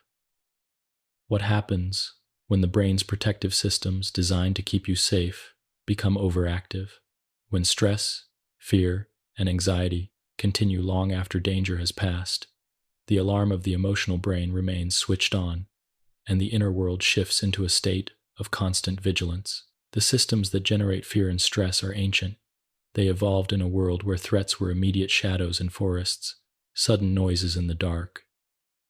The amygdala, the hypothalamus, and the sympathetic nervous system worked in perfect coordination to prepare the body to respond. A racing heart meant readiness. Rapid breathing meant oxygen for action. Tightened muscles meant survival. These responses were temporary, meant to rise and fall with danger. But the modern world often presents threats that are not physical uncertainty, responsibility, overwhelming schedules, complex relationships, unresolved memories. These challenges can trigger the same ancient systems, but without a clear beginning or end. The alarm sounds, but the danger is abstract. And because there is no obvious moment when safety returns, the brain sometimes keeps the alarm switched on, leading to prolonged states of stress, fear, or anxiety. When this happens, the amygdala becomes more sensitive. It begins to react more quickly, seeing potential threat in small cues, a tone of voice, a change in routine, a moment of silence. These reactions are not a sign of weakness. They are the brain's attempt to protect you, responding to patterns that feel familiar. The amygdala is doing what it evolved to do, err on the side of caution. But when its vigilance becomes constant, everyday life can feel tense or overwhelming. The hypothalamus, which orchestrates the body's internal state, responds to the amygdala's alerts by releasing stress hormones such as cortisol. A small amount of cortisol helps the body manage challenges. But when the alarm stays on, cortisol remains elevated, influencing sleep, digestion, muscle tension, and the overall sense of ease. You may feel wired and tired at the same time, caught between the body's desire to rest and the emotional brain's insistence that it must stay awake, stay alert, stay ready. The autonomic nervous system follows suit, activating the sympathetic branch more frequently. Heart rate increases. Breathing becomes shallow. Muscles hold on to tension as though bracing for something. Even small tasks may feel heavier because the body is preparing for an imagined danger that never quite arrives.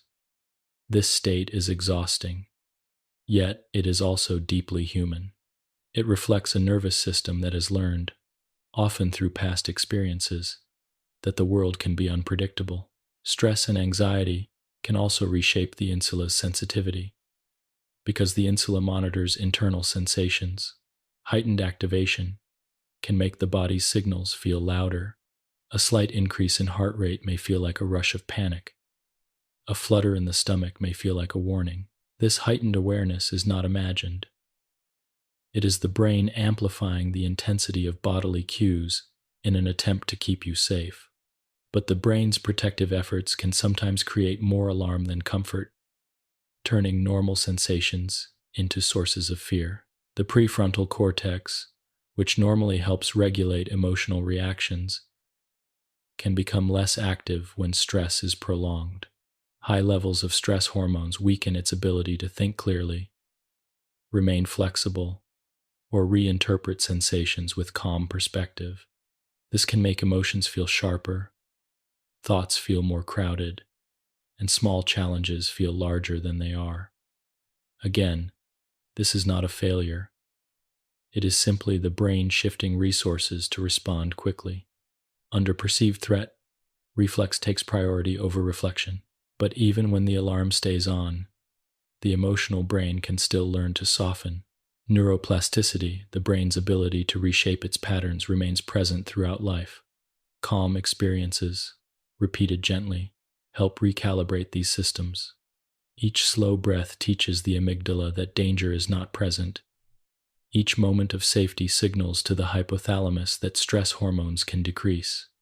Each experience of ease helps the insula interpret bodily sensations more accurately. Over time, these small shifts accumulate, teaching the nervous system a new rhythm.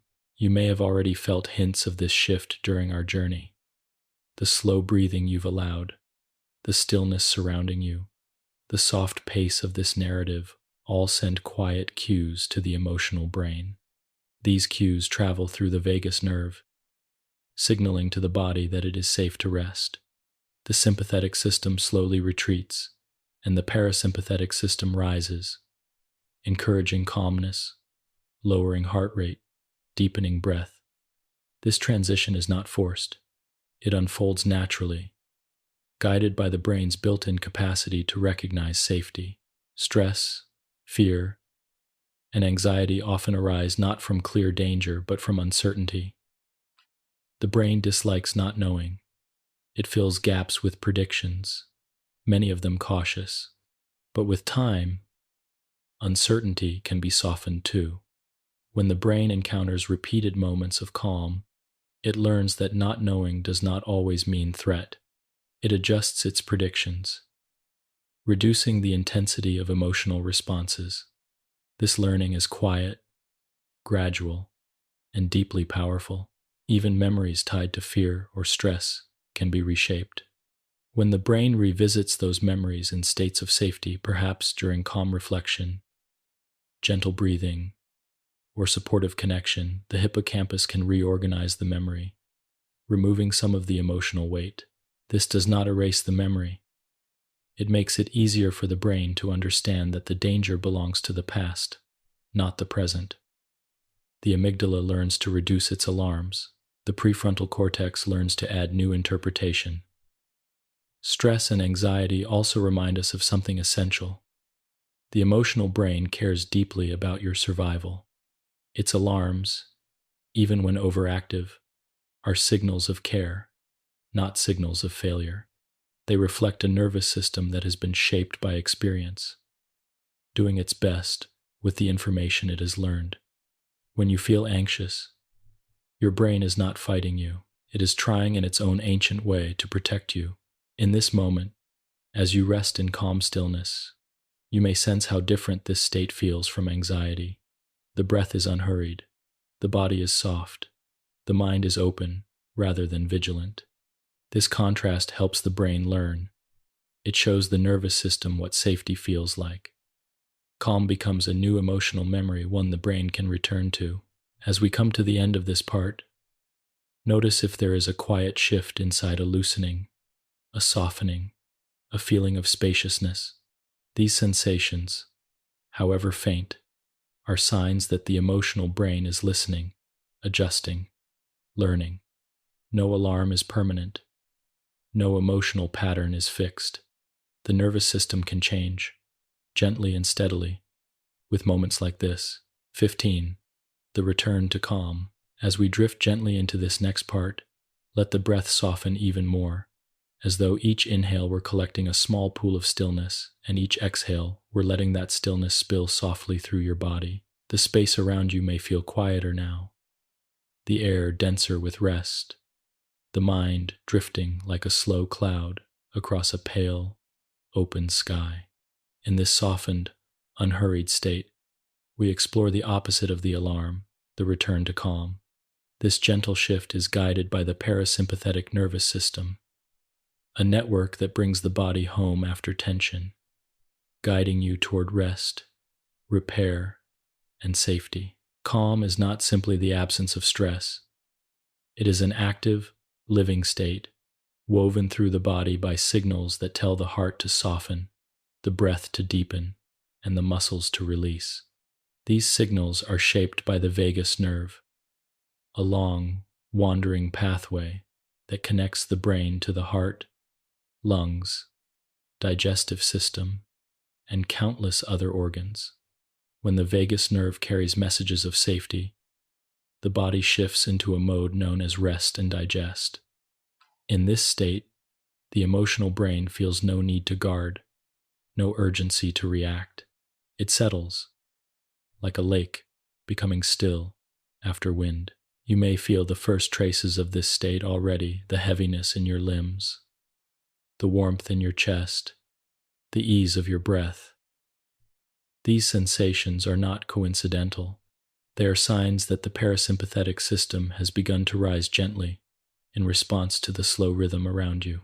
Even the sound of a calm voice sends cues through the auditory pathways, telling the emotional brain that it is safe to soften. Safety is sensed not only through logic, but through tone, rhythm, breath, and the body's own quiet signals. The vagus nerve plays a central role in these sensations. When it is active, it slows the heart, allowing each beat to stretch into the next. It expands the breath, shifting it from the chest down into the belly. It relaxes the digestive system, allowing the body to nourish itself. It even influences the muscles of the face, softening expressions, relaxing the jaw, and changing the tone of your voice when you speak. Calm becomes visible, audible, and deeply physical. You might imagine the vagus nerve as a gentle thread, humming softly through the body, carrying a single message: you are safe now. When calm begins to rise, the amygdala receives signals that reduce its vigilance. Its sharp watchfulness loosens, like a tightly held fist, opening slowly. The hypothalamus decreases stress hormones, allowing cortisol to fall and the body's internal chemistry to shift back toward balance. The insula senses the softening heart rate and relaxed breath, sending these signals upward to the prefrontal cortex, which interprets them as peace. This interpretation deepens the emotional feeling of safety, creating a loop where calm feeds calm. In this way, calm grows from a delicate seed into a steady presence within the body. Even in ancient times, humans relied on cues of safety from their surroundings and from each other. Soft voices, slow movements, rhythmic breathing, all signaled to the emotional brain that danger had passed. These cues still shape the nervous system today. A gentle touch, a warm environment, a peaceful room. The steady tone of someone who cares all awaken the parasympathetic system. Calm is a shared experience just as much as fear is. Nervous systems soothe one another through subtle signals, guiding each other back into balance. Right now, your own nervous system is responding to these signals. The words you hear, the steady pace, the predictable rhythm, all tell the brain that there is no need to prepare for action. The autonomic system shifts from readiness to rest. Muscles relax their grip. The breath moves more freely. The heart lies back into a slower rhythm. This cascade is not forced. It unfolds naturally, shaped by millions of years of evolution. Calm is not only physical, it is also emotional. When the body softens, the brain's ability to regulate emotions strengthens. The prefrontal cortex, the gentle storyteller, becomes more active. It gains access to perspective, compassion, and clarity. With the emotional brain no longer sounding alarms, thoughts become spacious. The mind becomes capable of reflecting without fear, sensing without overwhelm. This shift allows you to see emotions not as storms but as waves, rising and falling in their own time. Sometimes calm can feel unfamiliar, especially after long periods of stress. The nervous system may not recognize the shift immediately. It may take a few breaths, a few minutes, or several gentle experiences before the emotional brain accepts that it is safe. But, with repetition, the body learns. Just as the alarm can become habitual, so can calm. Through repeated moments of safety, quiet evenings, soft voices, slow breathing, supportive company, the parasympathetic pathways strengthen. They become more accessible, easier to return to, more familiar. This is one of the great gifts of the nervous system, its ability to learn calm. Slow breathing is one of the most direct pathways into this learning. When you inhale slowly, especially into the lower lungs, sensors in the body detect the expansion. When you exhale even more slowly, the vagus nerve receives a strong cue of relaxation. This extended exhale is like a message sent directly to the emotional brain, telling it that the body is safe. Over time, this practice teaches the brain to quiet itself, even in moments of uncertainty. Calm becomes a skill, not only a state. You might notice that as you rest here, the exhale lengthens naturally. This is the parasympathetic system rising, a gentle physiologic tide moving through you. With each slow breath, the emotional brain receives confirmation that this moment is peaceful. The body responds with warmth, heaviness, openness. The mind responds with quiet, softening its edges, drifting more easily toward rest. The parasympathetic system also supports emotional recovery. After a stressful experience, it helps the body return to baseline. Heart rate decreases, muscles release, blood pressure lowers. The digestive system resumes its work, the immune system strengthens. Without safety, the brain cannot process memories. Without rest, the emotional brain cannot reset itself. Calm is not optional, it is essential. Even deep connections with others rely on this state. Calm allows the nervous system to open to social cues, to receive kindness, to interpret others with empathy rather than caution. When the vagus nerve is active, the emotional brain becomes more receptive to trust, more willing to see goodness, more capable of intimacy. Calm makes connection possible. As you inhale gently now and exhale even more gently, you are participating in the body's natural ritual of restoration. You are inviting the parasympathetic system to rise, inviting the emotional brain to settle, inviting the body to feel its own weight and warmth. This is not escapism. This is healing the nervous system returning to balance after days or years of carrying too much. And in this moment, the emotional brain is learning. It is learning that safety can be felt, that rest is allowed, that the world can be quiet, that calm is possible. As we come to the end of this part, let the breath fall into a soft rhythm. Notice the faint sense of expansion behind the ribs, the gentle weight in the arms, the subtle warmth in the chest. These sensations are not illusions. They are the body's biological expression of calm. 16. Night work. As we drift into this next part, let the breath fall into an even slower sway, like the gentle rocking of a small boat resting on a quiet lake beneath a sky filled with stars. The body may feel heavier now, the edges of awareness softer, the world around you dim and peaceful. In this softened state, we explore one of the most mysterious and essential processes in human emotional life, the night work of sleep.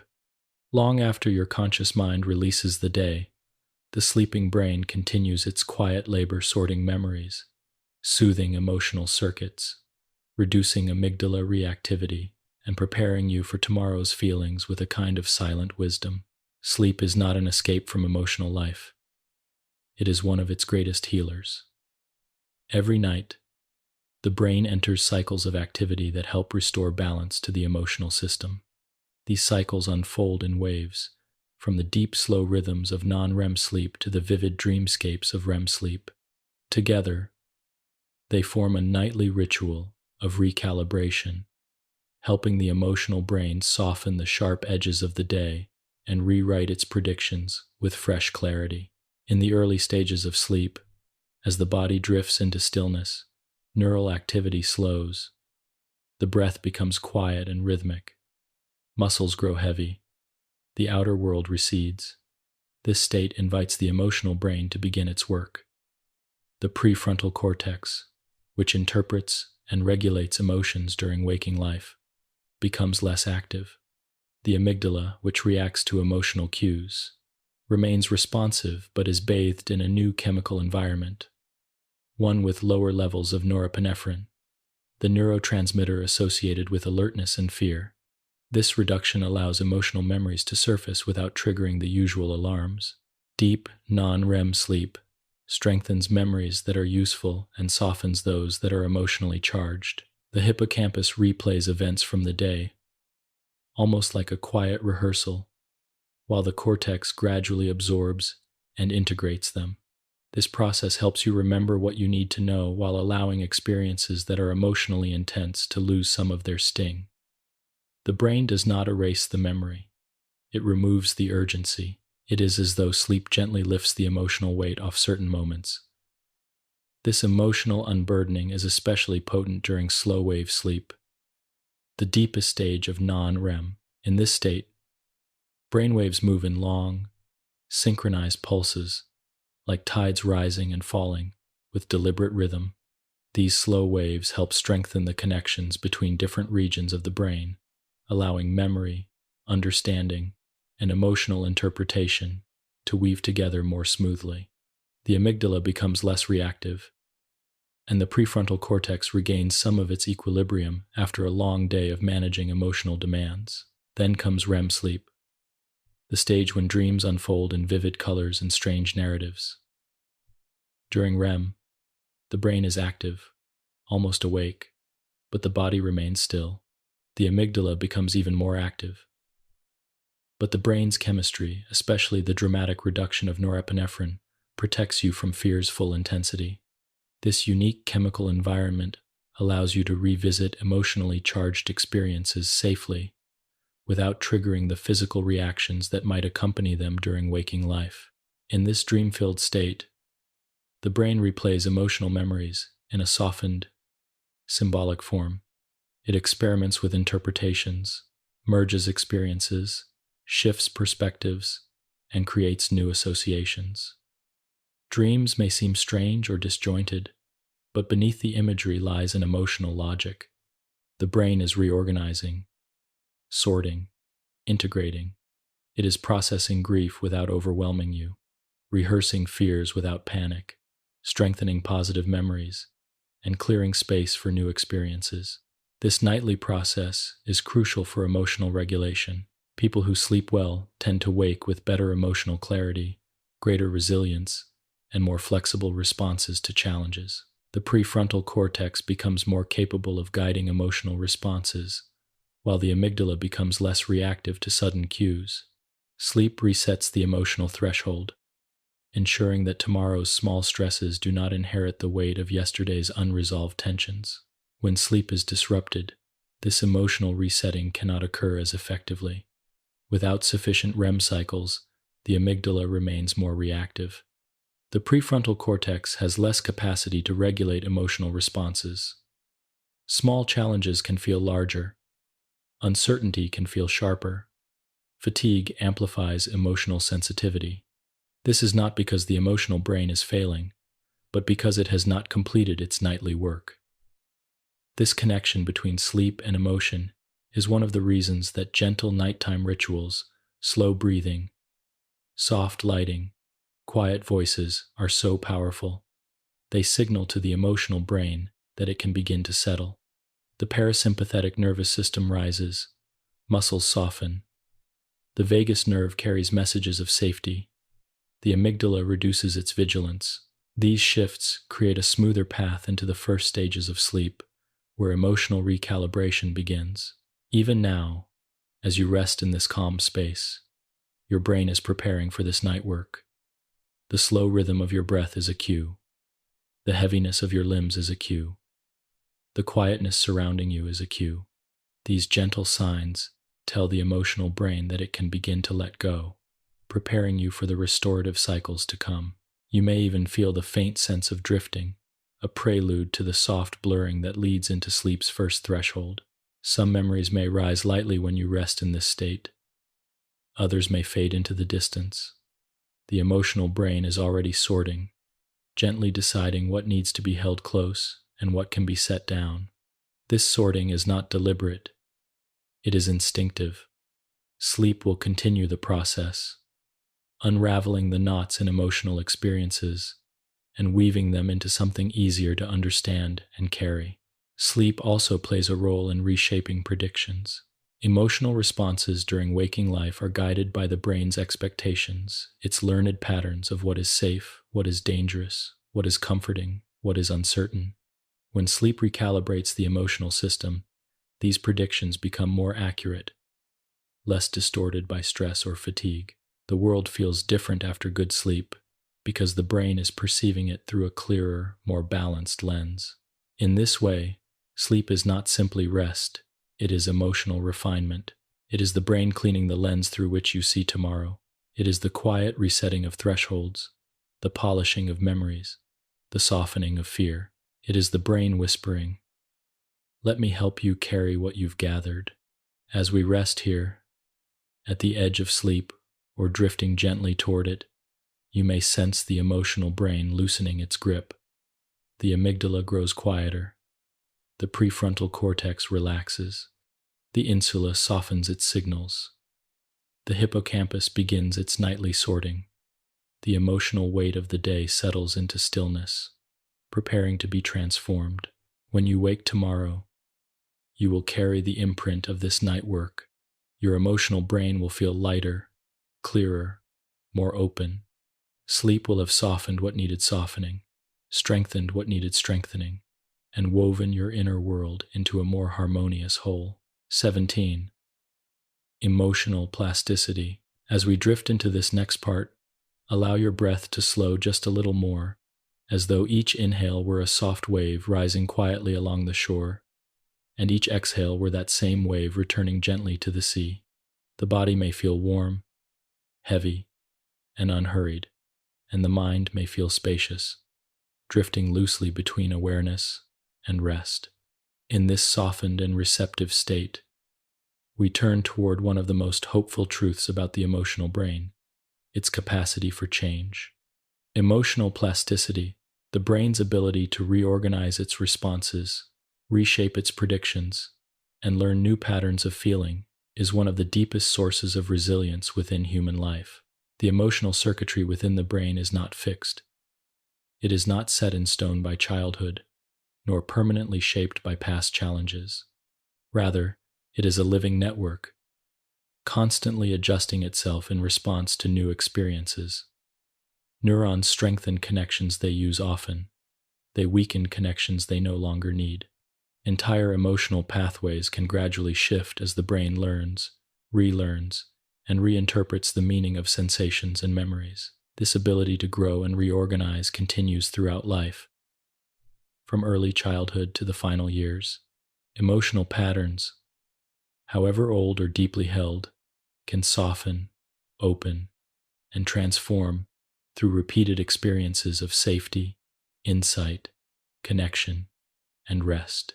You might imagine the emotional brain as a forest of pathways. The well-traveled paths, those carved by repetition or strong emotion, become wide and easy to follow. The lesser used ones grow faint, covered with the soft debris of time. Emotional plasticity is the process by which new paths are created and old ones gradually overgrown. Each moment of safety or calm becomes a footstep on a different path. Each gentle breath, each peaceful evening, each meaningful connection encourages the growth of new trails. Over weeks, months, and years, these subtle steps accumulate, creating new emotional roots that lead not toward alarm or heaviness, but toward steadiness and understanding. This process begins with prediction. The brain constantly forecasts how you will feel in a situation based on past experience. If the past was filled with tension or uncertainty, the brain may predict danger, even when danger is absent. But predictions are not destiny. They can be corrected. Each time the brain encounters a moment that contradicts an old prediction, such as finding safety where it expected threat, it adjusts its expectations.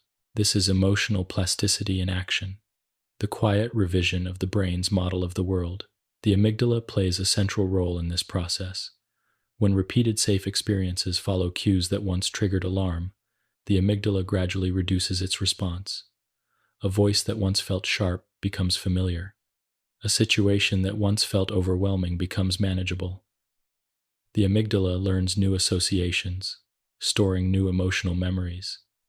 Its activation patterns shift, becoming less reactive, more measured. This does not mean danger is ignored. It means the amygdala becomes more accurate, more balanced, less likely to react to the ghosts of past experiences. The prefrontal cortex supports this transformation by offering perspective and reinterpretation. When you reflect on an emotional moment with compassion, or reframe a difficult memory with new understanding, it softens old narratives and strengthens new ones. This mental reframing does not erase the past, but it reshapes its emotional impact. Over time, repeated gentle reinterpretation helps build neural pathways that support resilience, clarity, and calm. The insula contributes by learning to interpret bodily sensations with greater accuracy. When anxiety has been a frequent guest, the insula may interpret normal sensations, such as a faster heartbeat or a small flutter in the stomach, as signs of danger. But with practice, especially through grounding or slow breathing, the insula begins to distinguish between physical sensations that signal threat and those that do not. Through repeated calm experiences, the insula learns that many sensations are harmless, allowing emotional tones to become more nuanced and less overwhelming. Even the hippocampus plays a part in emotional plasticity. Memories are not static. They are reconsolidated each time they surface. When a memory arises in a context of safety during a calm moment, a gentle reflection, or a supportive conversation, the hippocampus can rewrite the emotional significance of that memory. This does not alter the facts, but it alters the feeling. What was once sharp becomes softened. This slow rewriting of emotional memory is one of the most powerful forms of healing the brain can perform. Emotional plasticity is also supported by the nervous system. When the parasympathetic system becomes more accessible, when the body learns through repetition that calm is safe, the baseline emotional state shifts. Stress does not spike as quickly. Recovery is faster. The vagus nerve becomes more responsive, sending signals of safety more readily.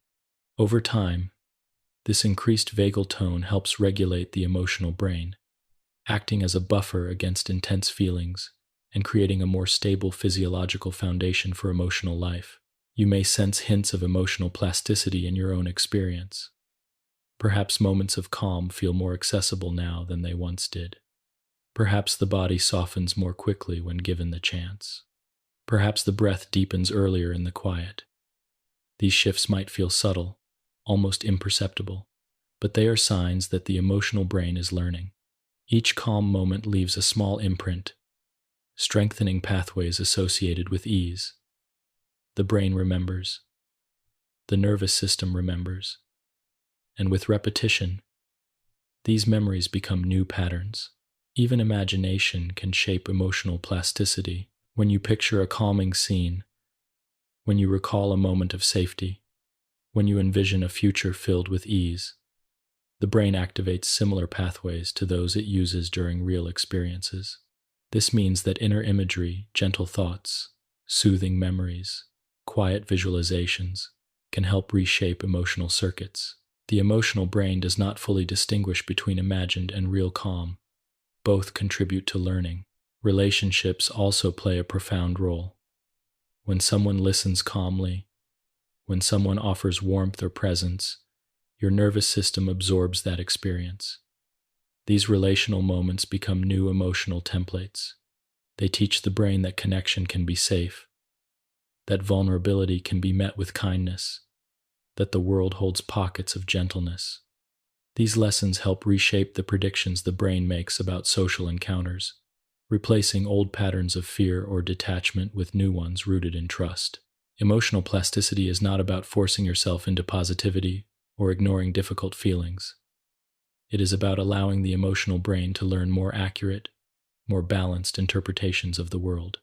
It is about recognizing that emotions are constructed from experience and that experience can change. It is about giving the brain repeated encounters with safety, calm, and kindness, so it can build new emotional pathways that support your well-being. Even in this moment, emotional plasticity is unfolding.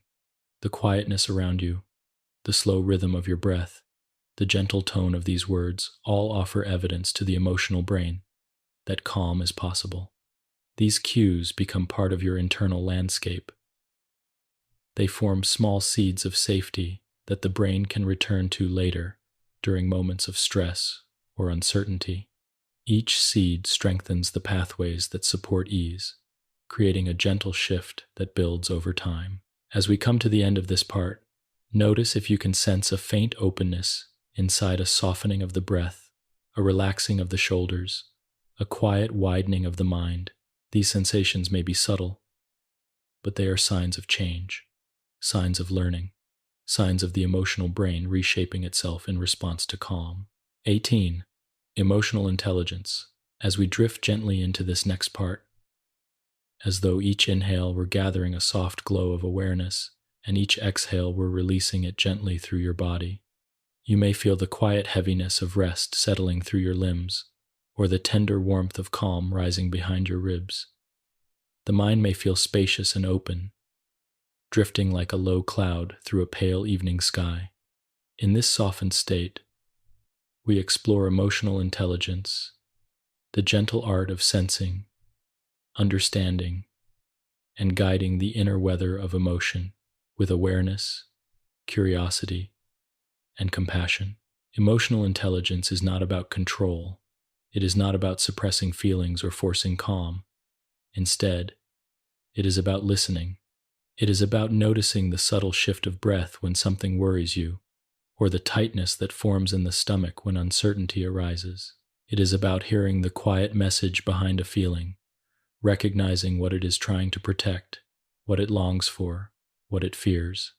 Emotional intelligence is a kind of inner attunement, a steady, patient presence that sits beside each feeling without pushing it away or pulling it closer. At its heart, emotional intelligence begins with awareness. Before any emotion can be softened, understood, or guided, the brain must be able to recognize it. This recognition often begins with the body, because emotions first take shape through sensations long before they become conscious experiences. A racing heart may become anxiety. A warm chest may become affection.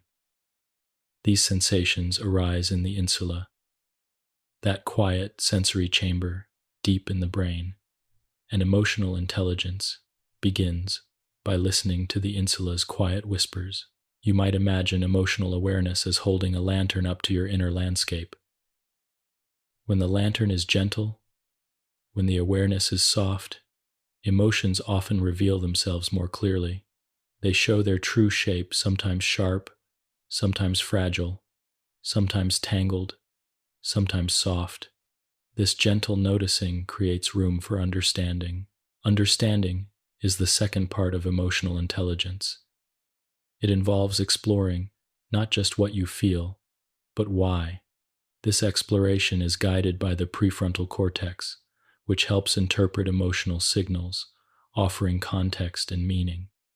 It looks at the sensation in the chest and asks, what is this connected to? It looks at the heaviness in the shoulders and wonders, what is this moment asking of me?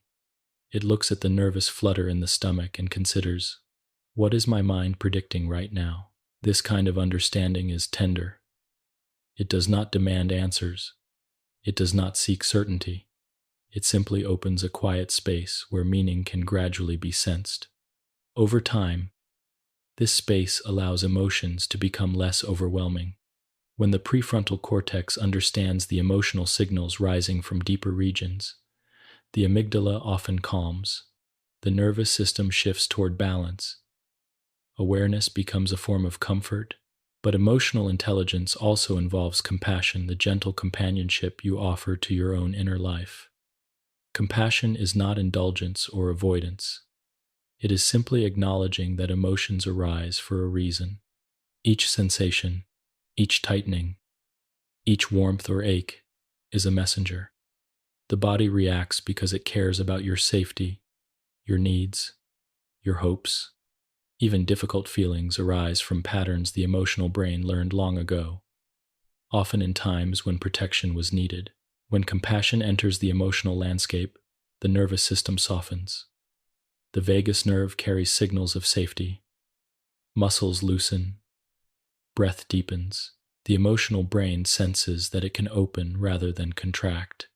Compassion is a powerful regulator. It tells the amygdala that the feeling is allowed, that there is no danger in acknowledging it, that the mind can sit beside it without fear. Emotional intelligence also includes differentiation, the ability to distinguish between similar emotions, to understand the nuances within them. Sadness is different from loneliness. Anxiety is different from anticipation. Anger is different from overwhelm. Each has its own sensations and its own meaning. When the brain can identify these distinctions, it constructs emotions more accurately, reducing confusion and helping the nervous system respond appropriately. This differentiation is not always easy, but it grows naturally through gentle awareness. When you pause and listen to a feeling, its sensations, its pace, its tone, you begin to sense its specific nature. This specificity helps the prefrontal cortex guide the emotional experience more gracefully.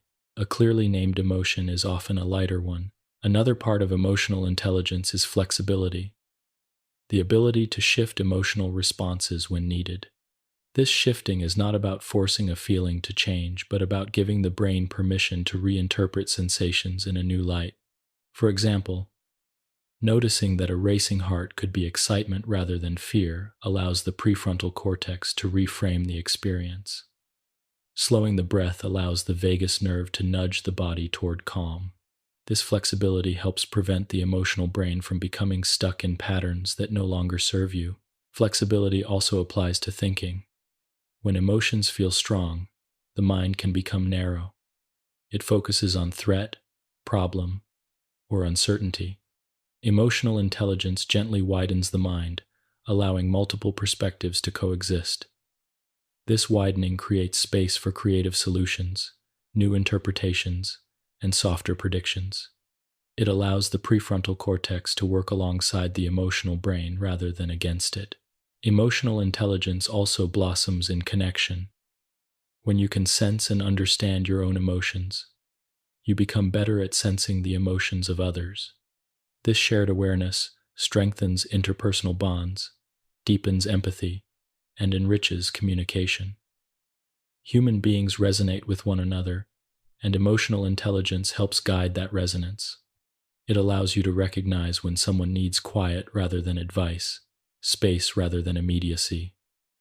Even now, as you rest in this calm space, you may sense the presence of emotional intelligence within you.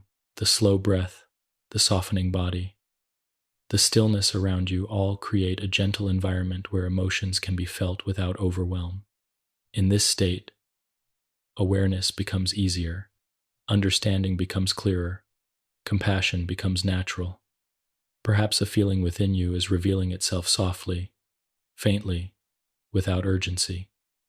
Perhaps the mind is simply quiet. Both are expressions of emotional intelligence.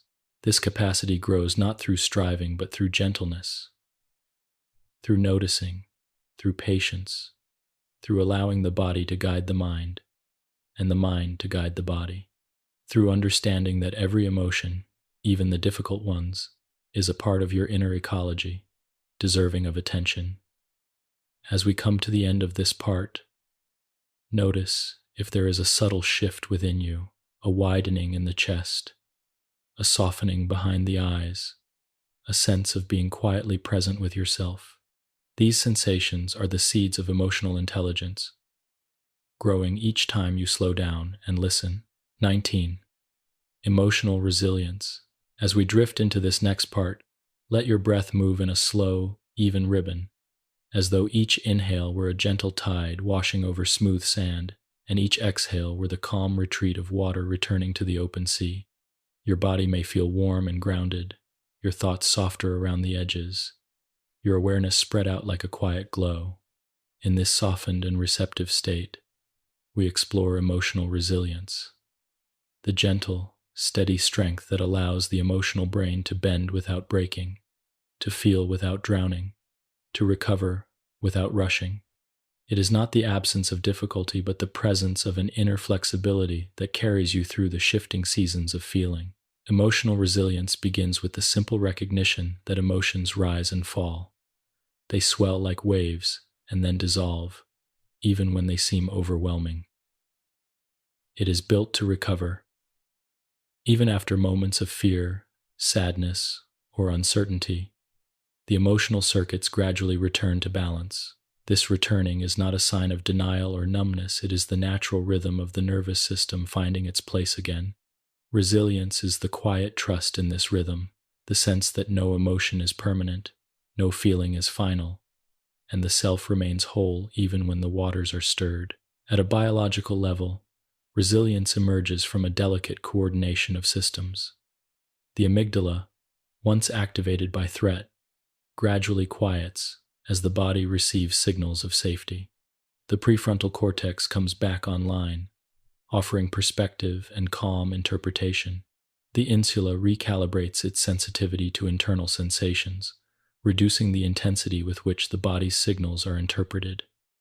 The vagus nerve carries messages of safety that slow the heart and deepen the breath. These processes unfold naturally when the nervous system is given space to settle. You may notice resilience within yourself already. Perhaps you have endured moments in your life that felt heavy or confusing, yet here you are, breathing, listening, resting. The fact that you are able to sit with your emotional world, even gently, is itself resilience. It is the nervous system showing its capacity to soften after tension, to open after contraction, to settle after uncertainty. Emotional resilience is not loud. It is quiet, almost invisible. It appears in the slow releasing of a clenched jaw, the easing of the breath, the feeling of your own weight returning to the ground. One of the central elements of resilience is recovery, the ability of the nervous system to return to baseline after emotional activation. Recovery is not instant. It is gradual, like a tide receding after a storm. During recovery, the parasympathetic nervous system slowly rises, encouraging rest and healing. Muscles release their subtle grip, the heart rate lowers, the breath deepens, the mind becomes less narrow, more spacious. The emotional brain receives these cues and adjusts, allowing the sharpness of feeling to fade. This gentle process is the very essence of resilience. Another element of resilience is the capacity to hold emotion without becoming overwhelmed. This capacity is strengthened each time you allow yourself to feel something fully, without judging it or pushing it away. When you sit with a feeling, whether sadness, fear, this teaches the amygdala that it does not need to sound the alarm for every rise in intensity. It teaches the prefrontal cortex that awareness can coexist with emotion. Over time, this practice creates emotional spaciousness, a widening of the inner landscape that allows feelings to flow through more freely. Resilience also grows through meaning. When you can make sense of an emotional experience through reflection, conversation, writing, or quiet thought, the emotional load becomes lighter. Meaning gives shape to emotion. It turns confusion into understanding, pain into insight, chaos into pattern. The hippocampus helps weave emotional memories into a coherent narrative, and the prefrontal cortex helps interpret those memories with perspective. This meaning-making process does not remove difficulty. but it gives the emotional brain a clearer map to navigate by. Connection plays a profound role as well. Shared emotion being witnessed, understood, or simply held in someone's presence strengthens resilience. When another nervous system resonates with yours in moments of vulnerability, the brain learns that emotion is not dangerous. These shared moments create emotional templates that the brain carries forward, making the nervous system more flexible, more trusting, more capable of reaching out when overwhelmed. This is why support can change emotional trajectories so deeply. It rewrites the brain's expectations about what happens when feelings rise. Even small acts of self-kindness build resilience. A gentle breath, a warm cup of tea, a softening of the tone you use with yourself, a moment of rest. These experiences send cues of safety to the emotional brain, teaching it that not all moments require effort. Each small kindness becomes a thread in the fabric of resilience, thin, delicate, but beautiful and strong when woven together over time. Resilience also involves the ability to return to presence after being pulled into emotion. When the mind drifts into worry, or when a memory arises with heaviness, returning to the breath, the body, or the present moment helps interrupt the emotional spiral. This returning is not avoidance, it is balance. It is reminding the emotional brain that the present moment holds cues of safety, even when the past holds cues of fear. Each return strengthens neural pathways that support calm regulation. The nervous system learns resilience through repetition. Each time an emotional wave rises and falls without overwhelming you, resilience grows. Each time you breathe through tension, resilience grows. Each time you allow yourself to rest after stress, resilience grows. Like emotional plasticity, resilience is built gradually through lived experience, through awareness, through the gentle tending of the inner world. In this quiet moment, your nervous system is practicing resilience. The slow breath signals safety. The stillness of your body encourages calm. The gentle tone of this narrative supports ease. Each of these cues strengthens parasympathetic pathways, nudging the emotional brain toward balance. Even if the day was heavy or restless, this moment becomes a small sanctuary, a reminder that the emotional brain can return to calm, that your inner world can shift, that your feelings can soften. The resilience you carry is not the absence of emotion. It is the capacity to move with emotion, to feel without collapsing, to breathe even when the heart feels tight. It is the quiet strength of knowing that emotions pass, that the nervous system heals, that the self endures. As we come to the end of this part, notice if there is a subtle sense of steadiness settling within you. Perhaps the breath feels more grounded. Perhaps the mind feels clearer or softer. Perhaps the body feels heavier in a comforting way. These sensations are the gentle signature of resilience, an inner flexibility, a quiet strength, a calm rootedness beneath the shifting weather of emotion. 20. The whole of feeling. As we drift into this final part, let the breath flow through you like a soft, continuous tide, gentle and unhurried. You may feel the warmth of your body settling deeper into rest, the heaviness of your limbs anchoring you to the quiet beneath, and the mind moving slowly, like a lantern drifting across a calm night sea.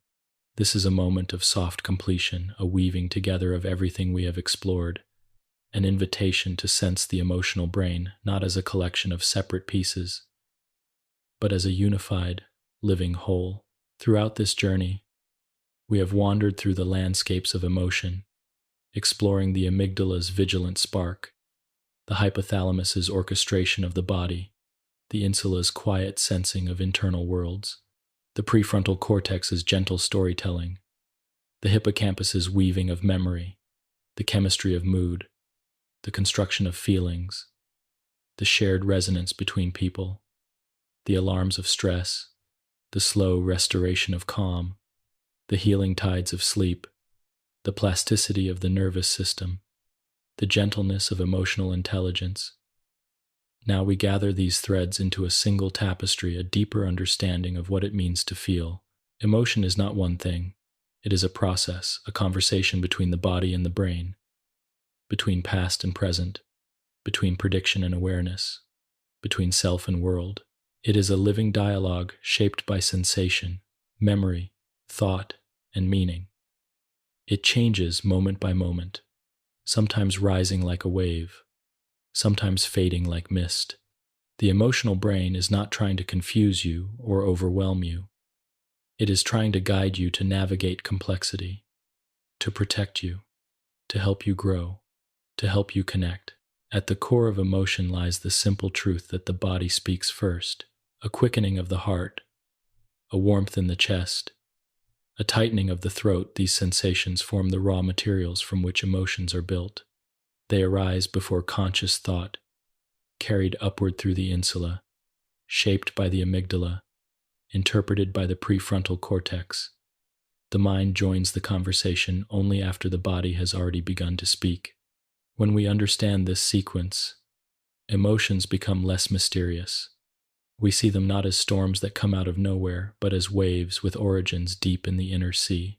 But emotion is not only biological, it is deeply personal. Every feeling you experience is colored by your memories, shaped by the patterns learned throughout your life. The hippocampus stores those memories, and each time you encounter something familiar, an expression, a tone, a scent, the brain forecasts how you might feel. These forecasts are not always accurate. Sometimes they carry echoes of old experiences that no longer reflect the present. But the emotional brain is always willing to learn. Each new moment of safety, each new connection, each new breath of calm helps revise the forecasts, creating a more balanced emotional landscape. Emotion is also profoundly social. Humans are wired to feel with and through one another. The mirror system reflects the emotions of others within your own nervous system, allowing empathy to arise from shared patterns of activation. The vagus nerve carries signals of safety when you hear a gentle voice. Trust is built molecule by molecule through oxytocin and shared rhythms. Emotional life is not confined to the self. It unfolds in the invisible currents that flow between people. And yet, even in solitude, the emotional brain remains connected to the echoes of others. The memory of kindness softens fear. The recollection of support steadies the heart. The presence of someone who once understood you becomes a resource you carry inside. Emotional life is both an inner landscape and a shared field, shaped by bonds that extend beyond physical presence. Awareness, quiet, patient awareness, is what brings all these pieces together.